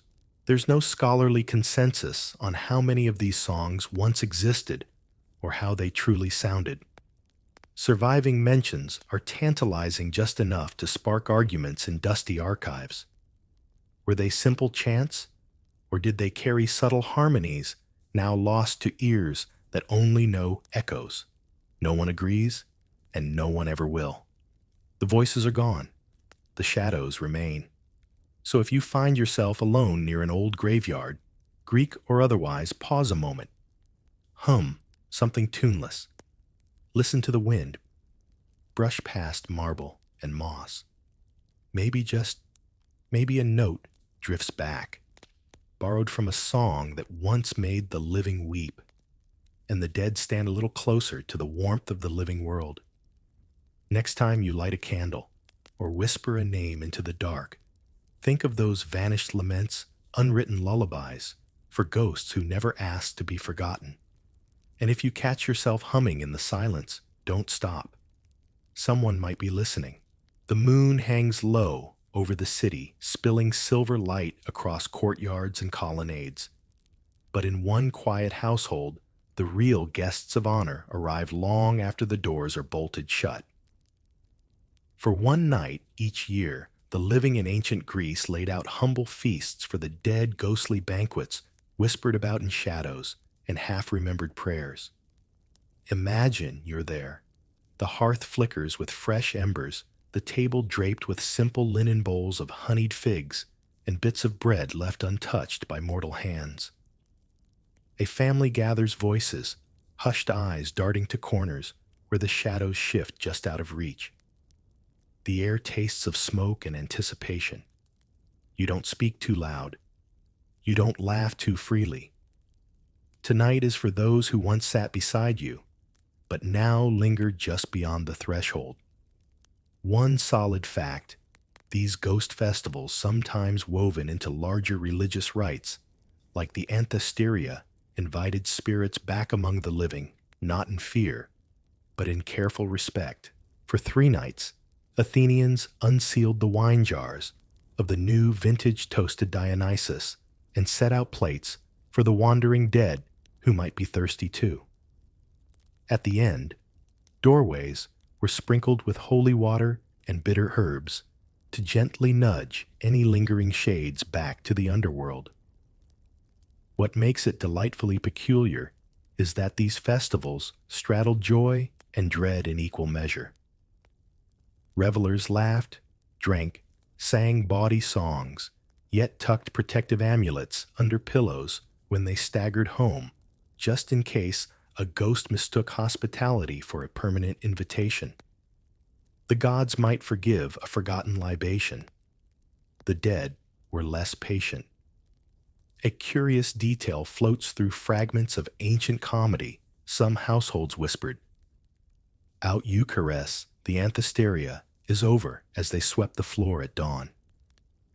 Charis were death spirits, hungry, watchful things that might linger longer than invited. This phrase, half charm and half scolding, chased them back beyond the edge of the hearth. Better a broom than an exorcist, the Greeks believed. Researchers continue to bicker over the roots of these ghost banquets. Were they relics of prehistoric ancestor cults, or practical reminders that death sits quietly at every feast? Maybe both. Records blur. Festival with folklore, a cup of wine left out might be for Dionysus a hero's shade or a stray beggar's ghost. No one quite knew. And maybe that was the point. Keep the dead content, and they might keep your crops safe, your children healthy, your luck unspoiled. Picture the final hours of a festival night. The embers glow low. The city's laughter fades into snores behind wooden shutters. A mother sweeps crumbs from the threshold while whispering old words her grandmother taught her, words she barely understands but recites just in case. a small clay figurine of Hermes Psychopompos. Hermes, the soul guide, rests on a shelf near the door, a silent chaperone ensuring guests leave politely. There's a soft absurdity in imagining ghosts lined up neatly at the door, coats draped over ethereal arms, murmuring farewells before drifting off into the olive groves. And yet, if it kept a family sleeping easy for another year, who's to say it didn't work?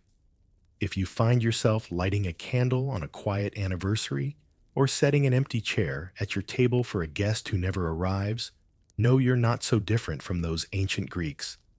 A bite of bread, a drop of wine, a moment when the living remember that forgetting is far more frightening than any ghost. Some nights, when the wind rattles the windows just right, it's tempting to think a shade might slip in for a sip of your tea or a crumb of your cake. If they do spare them a moment, after all, they've waited a whole year just for your company. So sweep your doorstep, shake out the crumbs, and say goodbye softly, whether anyone answers or not. There's mischief in the walls tonight, soft laughter in the rafters, a door that swings shut on its own, a candle that sputters out just as you lean closer. In ancient Greece, not every ghost came rattling chains or whispering sorrow. Some came to play. Slip quietly into an old village lane where olive trees lean like gossips and hearth smoke drifts into the dusk. Behind one crooked door lives a trickster spirit, one of dozens said to lurk in kitchens, stables, and storerooms, their favorite pastime unsettling pranks that made mortals side-eye the shadows and mutter quick apologies. One verifiable fact: Greek folklore brimmed with these low-level spooks, spirits too small to be feared, yet too stubborn to ignore. They toppled pots, soured milk, nudged goats through open gates. A missing loaf of bread, blamed the koboloi impish shades who pinched food when your back was turned. A creaking floorboard at midnight, maybe just the wind, or maybe something tugging your blanket for a bit of warmth. Unlike grand heroes or wrathful ancestors, these trickster spirits were oddly familiar. Folk believed they'd once been minor gods, or even mortal servants who stuck around long after their chores were done. Some said they slipped in with the night air. Others claimed they rode stray cats like horses, vanishing into alleyways before dawn. An odd little detail: farmers sometimes left tiny offerings on the kitchen threshold: an egg, a splash of wine, a few olives, in hopes the mischief would stay harmless. Too stingy, a startled goat at 3 a.m. might remind you who really owned the barn. Scholars keep squabbling over whether these tales were just bedtime warnings for forgetful children. Don't waste bread. Don't leave doors unlatched, or echoes of older beliefs in household fairies and hobgoblins. The lines blur. Greece borrowed twisted and remade myths as easily as they reshaped temples, layering pagan dread under local jokes. Picture a winter evening in a drafty farmhouse. The wind moans through shutter slats, carrying rumors of troublemakers. A child clutches her blanket tighter when the butter dish crashes to the floor with no one near it. Her grandmother sighs, mutters a blessing under her breath, and tosses a pinch of salt into the dark corner by the stove insurance, or maybe a peace offering. These spirits never roared like furies or howled like battlefield ghosts. They giggled behind barrels, flicked embers from the hearth, made you question whether your mind was playing tricks. The Greeks, who feared mighty curses and restless heroes, also found room for ghosts who snickered at their fumbling. Some villages told stories of traveling trickster shades, spirits who hitched rides on wagons stowing away among sacks of barley. A farmer might swear his mule refused to cross a bridge because a kobolos perched on its back, invisible but grinning wide. Another tale whispers of a ghost who drank lamp oil, drop by drop, until the house plunged into sudden darkness just to hear the startled squeals of the family stumbling about. There is, of course, no scholarly consensus on how seriously these tales were believed. Were they moral lessons disguised as spooky jokes? Or did people truly sense that behind every shutter and cupboard door might lurk something with cold fingers and a warm sense of mischief? Even now, if you pause in an old kitchen at midnight alone, except for the tick of the clock and the creak of wood settling, try not to laugh when the cupboard door swings open by itself. Maybe it's just air pressure, or maybe someone small and unseen wants a midnight snack. And if your keys vanish only to reappear under your pillow, or your cat yowls at a dark corner for no reason at all, well, spare a crumb, a drop of wine, or a quiet apology. Trickster spirits don't demand much, only that you remember them long after the heroes fade and the great temples crumble. A giggling ghost behind the pantry door might still be waiting for its next harmless prank. So if you hear that floorboard squeak tonight, smile. Not all ghosts want revenge. Some just want to make sure you're awake enough to feel a chill down your spine before you drift back to sleep with a grin. Some legends refuse to stay alive or dead. In ancient Greece, the line between hero and ghost was often as thin as the mist that curls around a grave at dawn. One day, a warrior stands tall on a battlefield. The next, he's a whisper in a cave, a flicker in the corner of your eye, a cold draft that makes you pull your cloak tighter. Step softly now into a shrine, half swallowed by ivy and thyme. Beneath a cracked stone statue lies a name carved so deeply the letters look like fresh wounds. A hero's name once chanted by soldiers, now muttered by farmers, hoping for rain or protection. But there's a price for invoking a legend. Heroes, after all, had a habit of coming back. It's a solid fact. Many ancient Greeks believed certain great warriors and kings lingered as protective or punishing spirits long after their bones turned to dust. Achilles, Ajax, Theseus, some said they could bless a village with courage or curse it with endless strife. Their tombs doubled as altars where families left oil wine or bits of meat to keep the shade content. A curious custom, some cities built whole hero cults around these ghostly protectors. At night, when the torches guttered, low priests whispered offerings into the darkness. Farmers who lost crops or children prayed to restless heroes for mercy, hoping to calm their phantom tempers. A hero might guard the city gates or haunt them if forgotten too long.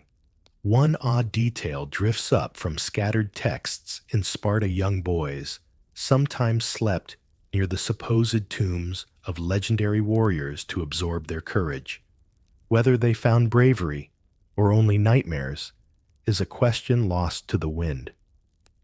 What survives is the uneasy sense that sleeping too close to greatness could pull you into its cold embrace.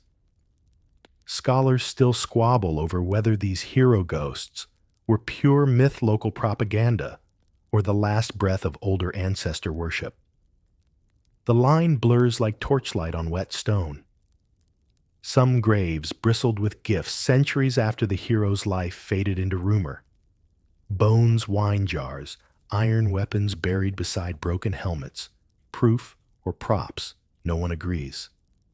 Imagine standing alone by an ancient mound at dusk, the sun dying behind olive groves. You pour a libation of wine into a carved channel that snakes down to the buried bones. The breeze stiffens. A bird calls once, then silence, as if the land holds its breath. Did your whisper reach a hero's ear? Or did the earth drink it up, leaving you with nothing but your own heartbeat for company? These tales ripple outward. A ghostly hero was more than a cautionary bedtime story. It was a reminder that glory carries its own haunting. To win fame meant to win restlessness too, to linger as a caution or a blessing for generations that barely remembered your face. A village might brag of housing a hero's shade, but if the harvest failed or plague crept in, blame often fell on the restless spirit that watched from the shadows. Even temples weren't immune. Some oracles claimed visions from dead heroes rather than gods. A farmer desperate for rain or a sailor begging for calm seas might sacrifice not to Zeus or Poseidon, but to a local champion whose ghost they hoped still swung a spear somewhere beyond the veil. Picture the hush of a rural festival. Villagers circle a weathered stone mound, chanting half-forgotten lines while children toss petals onto the grass. A carved shield leans nearby, ceremonial now rust flaking its edges. Someone murmurs the hero's name, lips moving so softly, even the olive branches seem to lean closer to hear. Maybe in the hush that follows, a breeze lifts the petals into the night, an answer, or just the wind playing its oldest trick. Next time, you hear a story of a hero's final resting place, wonder if it's truly final. Some graves never close all the way.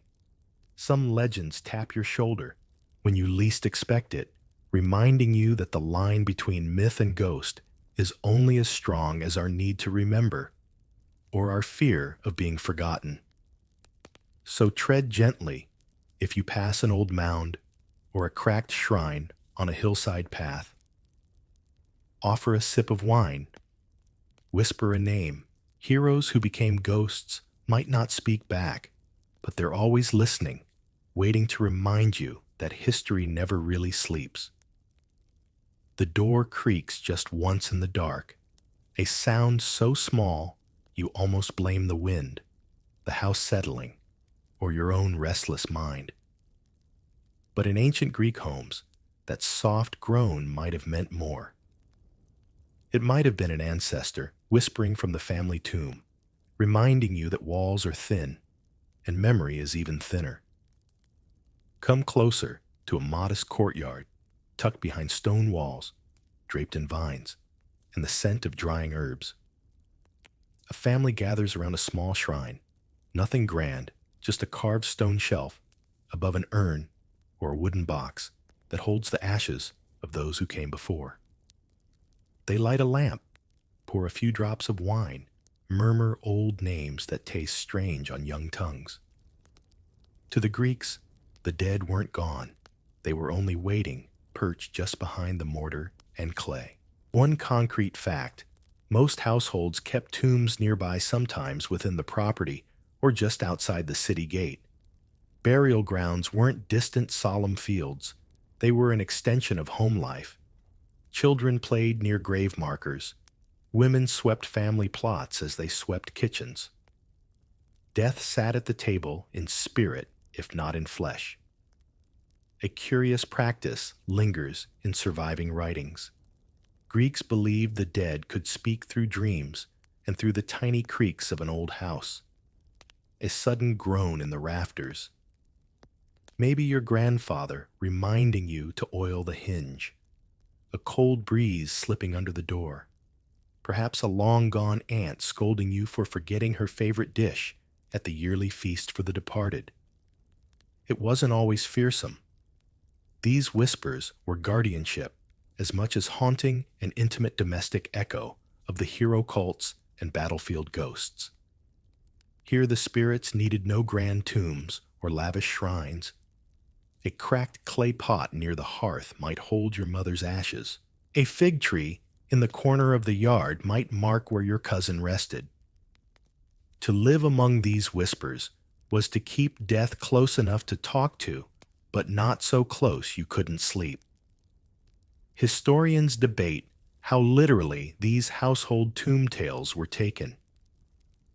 Were the Greeks comforting themselves with the idea that family ties outlast decay, or did they truly expect a whisper when the wind rattled the shutters? Surviving inscriptions hint at both. Some graves bear messages to the living, gentle reminders to visit, bring wine, keep the weeds from swallowing the stone. A quirk worth noting, small amulets shaped like doors or keys sometimes appeared in tomb offerings. Scholars think these symbolize the passage between this world and the next, a door the dead could slip through when memory or mischief demanded. Not a gaping portal to the underworld, just a soft, creaking hinge in the back of your mind. Picture a sleepless villager lying on a straw mattress while rain taps the roof. He dreams of his father sees him sitting at the edge of the bed, silent, watchful. He wakes heart pounding, unsure if the figure was a ghost, a memory, or both. At dawn, he rises, leaves a cup of wine on the family shrine just in case. And so, the cycle spins on life among the dead, death among the living. Families learn to read creaks and sighs the way others read omens in flight or weather. A whisper at the doorframe might mean a blessing or a warning plant. The barley early, mend the roof before winter. Speak kindly to the neighbor whose mother rests 2 olive groves over. Even now, wander through an old Greek village, and you'll find cracked tomb markers pressed tight against crumbling garden walls. Generations pass, but the stones lean close, gossiping through centuries.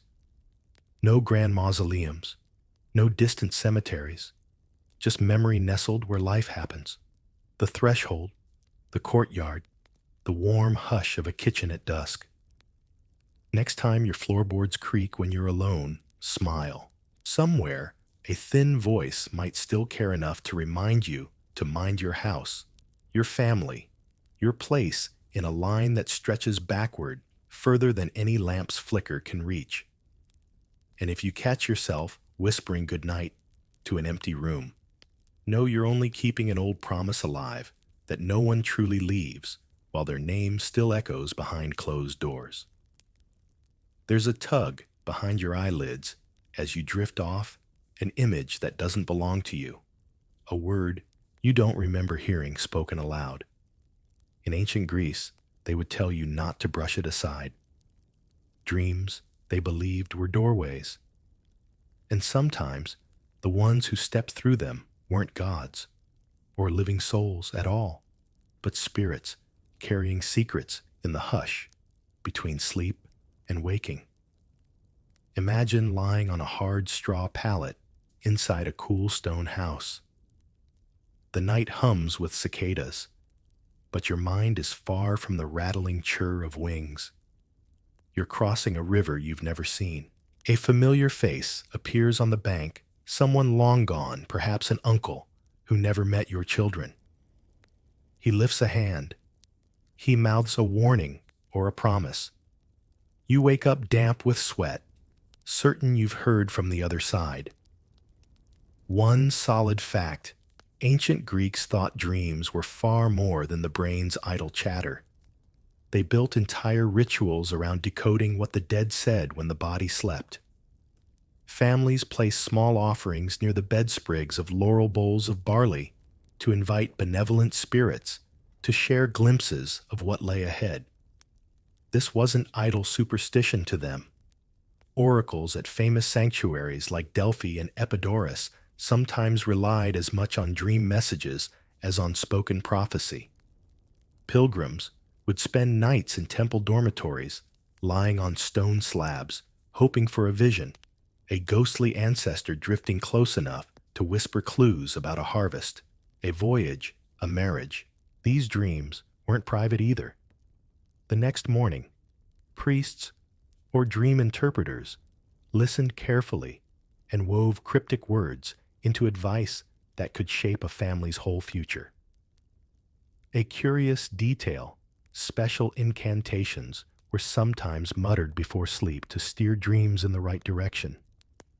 A worried merchant might chant the name of a dead father, hoping for a sign to trust or abandon a risky sea voyage. A mother grieving a lost child might beg to see a tiny shadow appear one last time in her dreams, just enough to know they rested well beyond the flickering oil lamp's glow. Of course, researchers argue endlessly about whether people truly believed these visitations came from the dead or were convenient stories pinned onto restless sleep. Some ancient philosophers insisted dreams were simply the mind sorting memories into odd shapes. But others, priests, poets, village elders, held firm that a dream was often a ghost's last chance to speak before fading for good. Picture an aging farmer dozing in the glow of a dying hearth. He dreams of his grandfather's voice, low, urgent, telling him to mend the vineyard wall before winter storms tear it down. He wakes heart-pounding, no storm clouds in sight. Days pass. Then come dark skies, roaring winds, broken fences. He rebuilds just as the whisper warned him to do. Coincidence, or a grandparent's concern carried through the thin fabric of sleep. These dream messengers were not always gentle. Folklore brims with tales of angry shades slipping into dreams to hiss curses or stir guilt where guilt belonged. A wronged rival, a neglected grave, sometimes nightmares were seen as punishment from the dead for unfinished business left behind in the waking world. To soften this, families sprinkled protective herbs near their beds, wormwood, rue, rosemary, to keep cruel spirits at bay, while letting the helpful ones slip through the lattice of sleep. Some even hung tiny masks above headboards, meant to confuse malicious ghosts, who might mistake a painted grin for the dreamer's soul. Picture yourself tonight, blinking at the dark ceiling as the last of your waking thoughts scatter like startled birds. If you catch a glimpse of an old friend gone too soon, or hear a voice that feels both yours and not yours, don't flinch. The Greeks would tell you to listen. Let the ghost shape the edge of your sleep, pass on its message, good or bad, and then fade, leaving only the echo that lingers when morning stirs the air. So when you slip under tonight, remember the ancient belief. Every dream is a tiny underworld, every sleeper, a brief oracle, every whisper, a reminder that the veil never fully closes when the mind drifts and the dead lean close enough to speak. Step carefully now. Your sandals scuff the edge of a stone path that dips into darkness, and the air shifts from sun-warmed olive groves to something cold, damp, and impossibly still. In ancient Greece, the world of the living brushed up against hidden cracks that led, they swore, straight into the realm of the dead. And if you knew where to stand and what to whisper, you could glimpse what waited beyond the mortal threshold. Imagine standing at the mouth of a cave near Lake Acheron, where reeds rustle and mist clings low over the water. Local shepherds avoided these banks after dusk, claiming the bleating of their goats fell silent there, as if sound itself feared to trespass too deep. These weren't caves for treasure hunters or hermits. They were the fabled gateways to Hades tunnels, through which the dead could slip into dreams, or living souls could descend if they dared pay the toll. One rock-solid fact: the Greeks named real rivers and caves after mythic underworld landmarks. Acheron Cocytus, Periphlogethon, names that echo in Homer's verses, weren't purely poetic. Pilgrims trekked to places like the Necromantean of Ephora, convinced that certain subterranean chambers were genuine doors where ghosts gathered thick as smoke. Some who came sought closure. Others came hungry for forbidden secrets, promises that an echo in the dark could reveal a lover's betrayal or a rival's hidden sin. The rituals were never pretty: livestock sacrifices at cave mouths, chants that rattled stone walls, sacrifices of coins tossed into underground pools where they vanished in the blackness without a ripple. A curious detail emerges from old travelers' scraps. They spoke of priests guiding pilgrims down winding tunnels lined with strange markings, symbols of snakes' keys and yawning maws. Some historians think these signs marked safe passage, a map for the living to find their way back up. Others argue they were warnings, reminders that not every soul returned whole from a glimpse of the lower realms. Picture a torch flickering inside a dripping cavern. A farmer kneels beside a half-collapsed shrine, pressing his forehead to cold stone. He mumbles the name of a wife taken too soon. Behind him, a figure draped in goat skins mutters incantations, rattles a bundle of twigs, and gestures at the shadows that cluster just beyond the flame's reach. Does the cave answer? Or does the echo only sound like his wife's voice because his grief wants it so badly to be true? Scholars remain tangled over whether these gates were genuine places of spirit contact or just a theater for the restless mind. Archaeologists unearth bits of burnt bones, splintered figurines, scraps of lead tablets etched with pleas. Tell me who stole my harvest, bring him back to me. Practical, symbolic. Maybe both. The Greeks didn't build neat fences between myth and daily bread. In some corners of rural Greece, today old legends still cling to these caves. Local guides sometimes lower their voices when pointing out an entrance half swallowed by moss and scree. They'll say no one goes too deep anymore. The stones shift underfoot. The air tastes wrong. And sometimes they add, with a quick shrug, the cave hums at night, like it remembers voices that haven't touched sunlight for centuries. If you ever wander where ancient rivers disappear under limestone ridges, listen carefully. The reeds might sigh like they did for Orpheus when he sang his grief into the underworld. A bat might flick past your ear, a reminder that not everything that lives in the dark is waiting for you. Some things just are, and that's enough. So pause at the mouth of that next cave. You find boots crusted with red earth breeze, licking the back of your neck. Lean in. Let the hush brush your cheek. Maybe all you'll hear is the drip of water on stone. Maybe you'll swear you hear footsteps retreating deeper inside, slow, deliberate, not quite your own. The Greeks would tell you not to linger. The dead are patient, but the living can get lost. Better to whisper your question, leave a coin for the ferryman, and step back into the light before the cave decides to keep you a living echo in a realm that never truly lets go. If a shadow flits across your doorstep tonight, low to the ground and silent as breath, don't be so quick to call it just a stray dog or barn owl.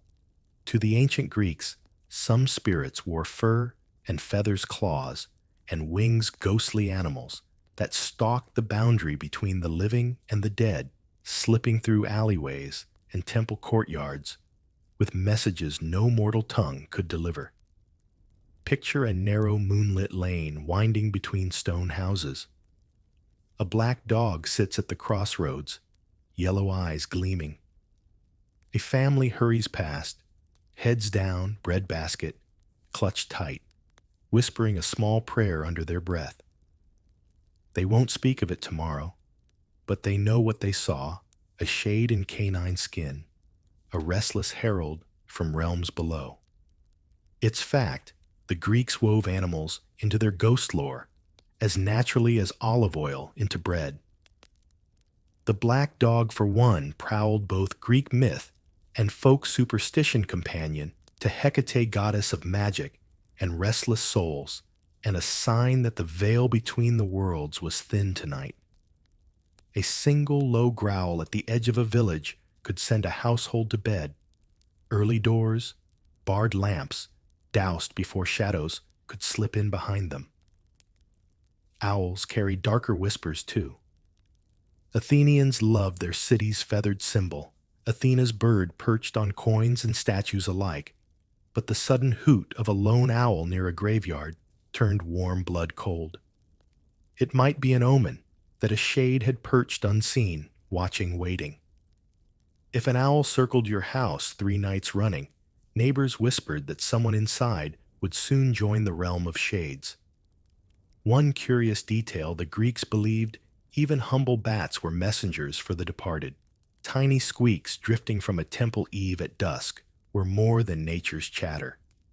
They were flutters of the other side, a warning or a blessing, depending on whether you'd angered anyone who might hold a grudge from beyond. Of course, scholars argue how literal this was. Did villagers truly see ghosts in every pair of glowing eyes? Or was it more an old habit, a respectful nod to the idea that death never travels alone? Maybe it's both. Surviving texts don't agree. Shifting from solemn hymn to mocking joke to practical advice, keep your hearth swept, your offerings generous, and watch the shadows near the henhouse. Imagine the hush of an orchard under a pale harvest moon. An old farmer locks his gate and stops still when he sees a black shape moving between the olive trunks. A low snarl, then silence. He remembers a brother buried too young, a feud never settled. In the morning, he pours wine at the family grave and mutters words he hasn't said aloud in years, just in case the dog wasn't really a dog at all. Hecate's nighttime processions twined these ghostly animals into ritual too. When crossroads gleamed under torchlight, her devotees left offerings, eggs, honey cakes at the spots where 3 paths met. Wild dogs often sniffed them out before dawn, but no one dared chase them away. Some dogs, people believed, were more than dogs. Their eyes bright with secrets they would never bark aloud. And yet not every sighting carried dread. A black dog or barn owl could just as easily be a silent guardian. Soldiers far from home sometimes carved tiny talismans of hounds on their shields, praying they would follow them in death if they fell in battle. A child's grave might be marked with a simple owl etched in soft limestone, a sign that a watchful spirit perched nearby, ready to guide the little one's shadow to gentler dreams. Even today, wander rural lanes at dusk, and you'll find old folk who nod knowingly if a stray mutt lingers at the corner or an owl swoops low over a churchyard. They might tell you with a shrug that animals see what we won't or can't, especially when we pretend the night holds nothing but crickets and breeze. So next time you catch a glimpse of fur brushing past your fence or hear wings beat once above the garden gate, pause. Offer a silent greeting to what might be nothing more than an animal or something older and softer edged with myth. Drop a crumb. Spill a splash of milk. Thank the darkness for keeping its secrets just noisy enough to remind you they're there. After all, the Greeks knew not all ghosts look like shadows draped in shrouds. Some slip by on 4 paws, brush your ankle with a tail, or blink at you. From a branch, half wild, half whisper, all reminder that the living never walk alone. There's a hush in the corner of an old stone church. A hush so thin and tremulous, you might think it's only the wind threading through a cracked window. But sit there long enough, lantern, flickering incense, drifting, and you might sense it too, a presence that doesn't quite belong to the prayers echoing from the altar. When Christianity spread its cloak across Greece, the old ghosts didn't vanish. They crept into the shadows of the new faith, hiding behind candle smoke and hymns reshaping themselves to survive. The villagers who once left wine and bread at doorways for household spirits now whispered saints' names instead. But deep down, they knew that the shapes in the rafters weren't always angelic. One known fact: early Christian leaders worked hard to stamp out pagan superstition. Bishops thundered sermons against the fear of restless shades and banned household sacrifices to keep family spirits content. and yet the fear slipped through the gaps. Stories of ghostly visitations found new homes in the tales of demons, wandering souls, or purgatory's uneasy tenants. A curious practice survived in the villages. People continued to bury tokens, tiny coins, scraps of cloth, or fragments of a broken icon inside grave sites, hedging their bets that the old spirits might still watch over the living, even if the church said they shouldn't. Grave goods clung on, where official doctrine frowned, hidden in folded cloth or tucked under a headstone when no priest was watching. Some villagers went further, whispering prayers that blended the old and the new. A mother, mourning her child, might light a candle before an icon of Mary, but murmur a half-forgotten name to a household spirit, just in case both heaven and the restless dead were listening. Old tomb festivals morphed into All Souls feasts, bread wine and olive oil, left by gravestones, prayers mumbled to saints and shades alike. Historians still argue whether this was conscious resistance or simply habit clinging on like ivy to a crumbling temple wall. The records are tangled, written by monks who lamented the stubbornness of rural folk who couldn't quite abandon the whispers they'd inherited from generations past. Picture a tiny chapel on the edge of a field. By day it hums with the soft chant of prayers. By night it hushes down to creaks and sighs shadows pooling where a flickering oil lamp throws its glow against stone walls. An old woman kneels, rosary beads sliding through her fingers. But when the last prayer is done, she scatters a handful of barley at the threshold. She won't say why. Maybe she doesn't know herself. Maybe her grandmother did the same for household spirits that once guarded the door. There's an odd detail tucked into local folk tales. Some villagers believed that if a ghost refused to rest, visiting dreams too often, creaking doors, rattling shutters, it was because it lingered in a kind of lonely middle ground. Neither pagan nor Christian, not quite wicked enough for hell, but too tangled in old griefs for heaven's peace. The only cure?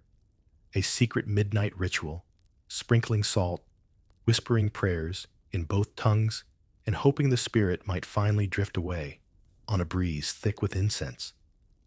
Even churchyards weren't immune. Grave markers sprouted odd carvings, crosses twisted with symbols older than the gospel like owls or black dogs etched beside saints. Some priests turned a blind eye. Others ordered the stones smashed only to find a fresh carving, the next season blooming like a stubborn weed through holy soil. In the dark corners of rural chapels, old women kept alive the half-spoken pact: honor the saints by day, respect the ghosts by night. Children learned never to whistle in graveyards, never to sweep the house after dusk, never to point at a sudden swirl of mist near a chapel wall. Just nod cross yourself twice and step away. Even today, drift through a forgotten village at dusk, and you might glimpse the echo of this uneasy truce. A candle flickers in a window where no one lives anymore. A faint smell of wine and herbs drifts from a graveyard gate. The church door creaks open, as if to let something slip quietly in or out, something older than the hymns, but patient enough to hum along. The Greeks understood faith shifts its face, but fear and memory slip through locked doors. The ghosts that survived the cross carried their whispers into new prayers, new fears, new promises that the living would never quite be alone, no matter how many saints stand watch. A log crackles in the hearth. The night folds soft around your shoulders, and somewhere deep in your bones, you feel it, the same shiver that once made Greeks gather close firelight, flickering on stone walls, as stories of the dead tiptoed from mouth to ear and back again. For all the temples, toppled songs, forgotten festivals dimmed into shadows, the ghost tales survived woven like stubborn threads through centuries of sleep and storytelling. Imagine it, a family huddled on a dirt floor near an ancient hearth. The father's voice lowering as he leans into a story his grandfather told him, which his grandfather heard under olive trees dripping with dusk.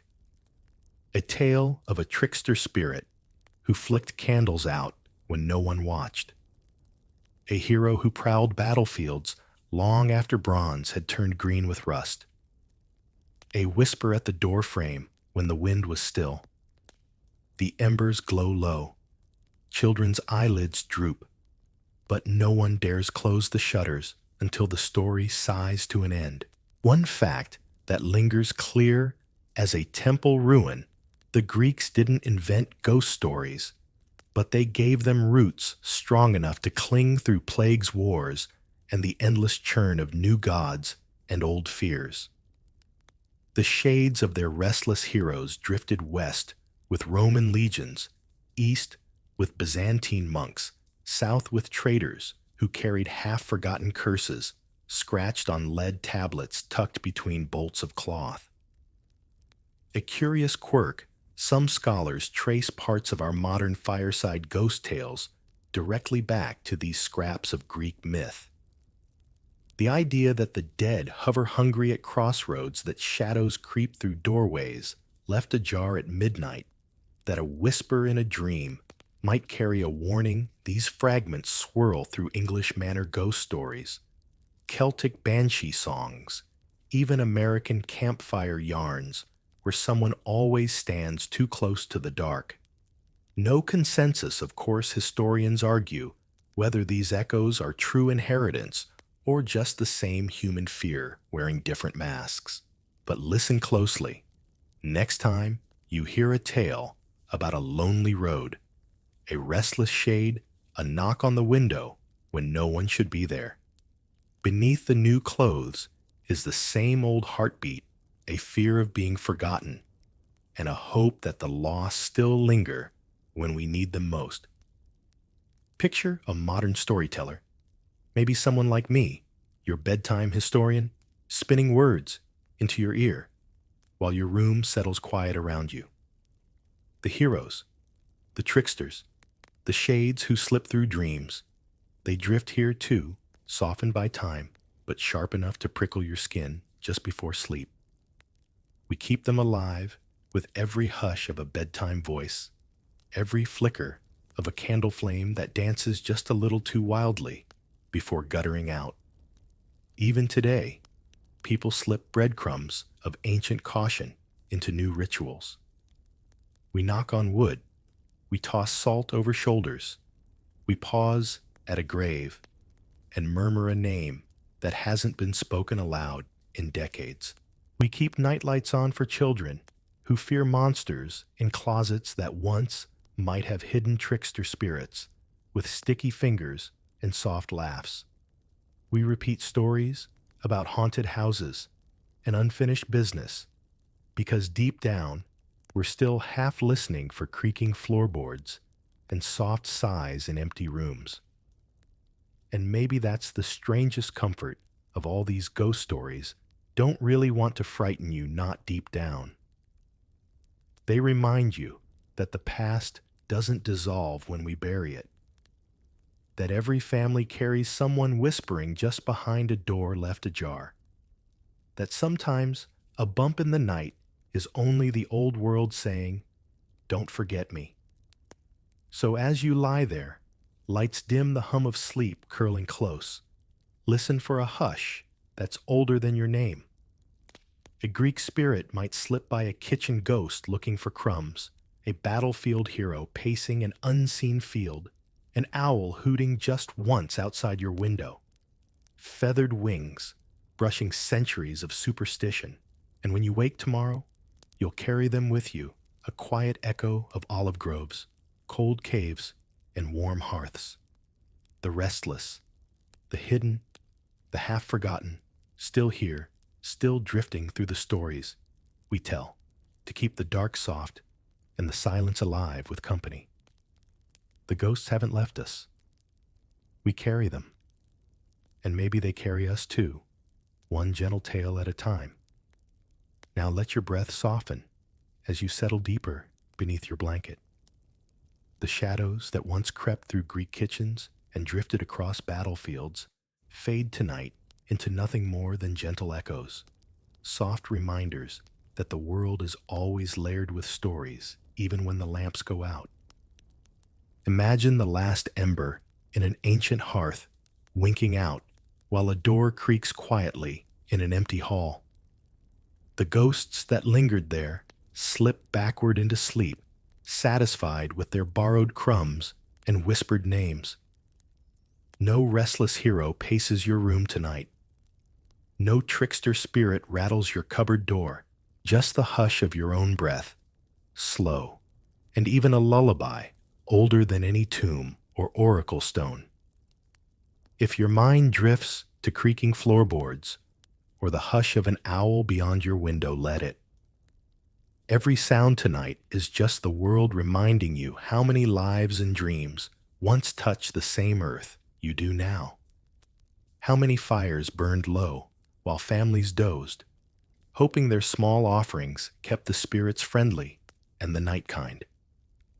Close your eyes. Picture a faint line of lamp smoke curling into the stars above a stone courtyard. See the old ghosts step back into shadow doorways closing behind them. See the quiet fields, the temples in ruins, the ancient caves sealed with moss and sleep. You've traveled through hidden corridors of myth and memory, and now you stand at your own doorstep, safe, warm, and ready to drift where no ghost can follow. If you find comfort here tonight, this soft circle of forgotten spirits and drifting tales, you're welcome to return anytime your thoughts need somewhere gentle to rest. And maybe, if you're still half awake, you'll share what hour you're listening from, or which forgotten spirit you'd invite to guard your dreams. Just a tiny echo in the hush before sleep takes you.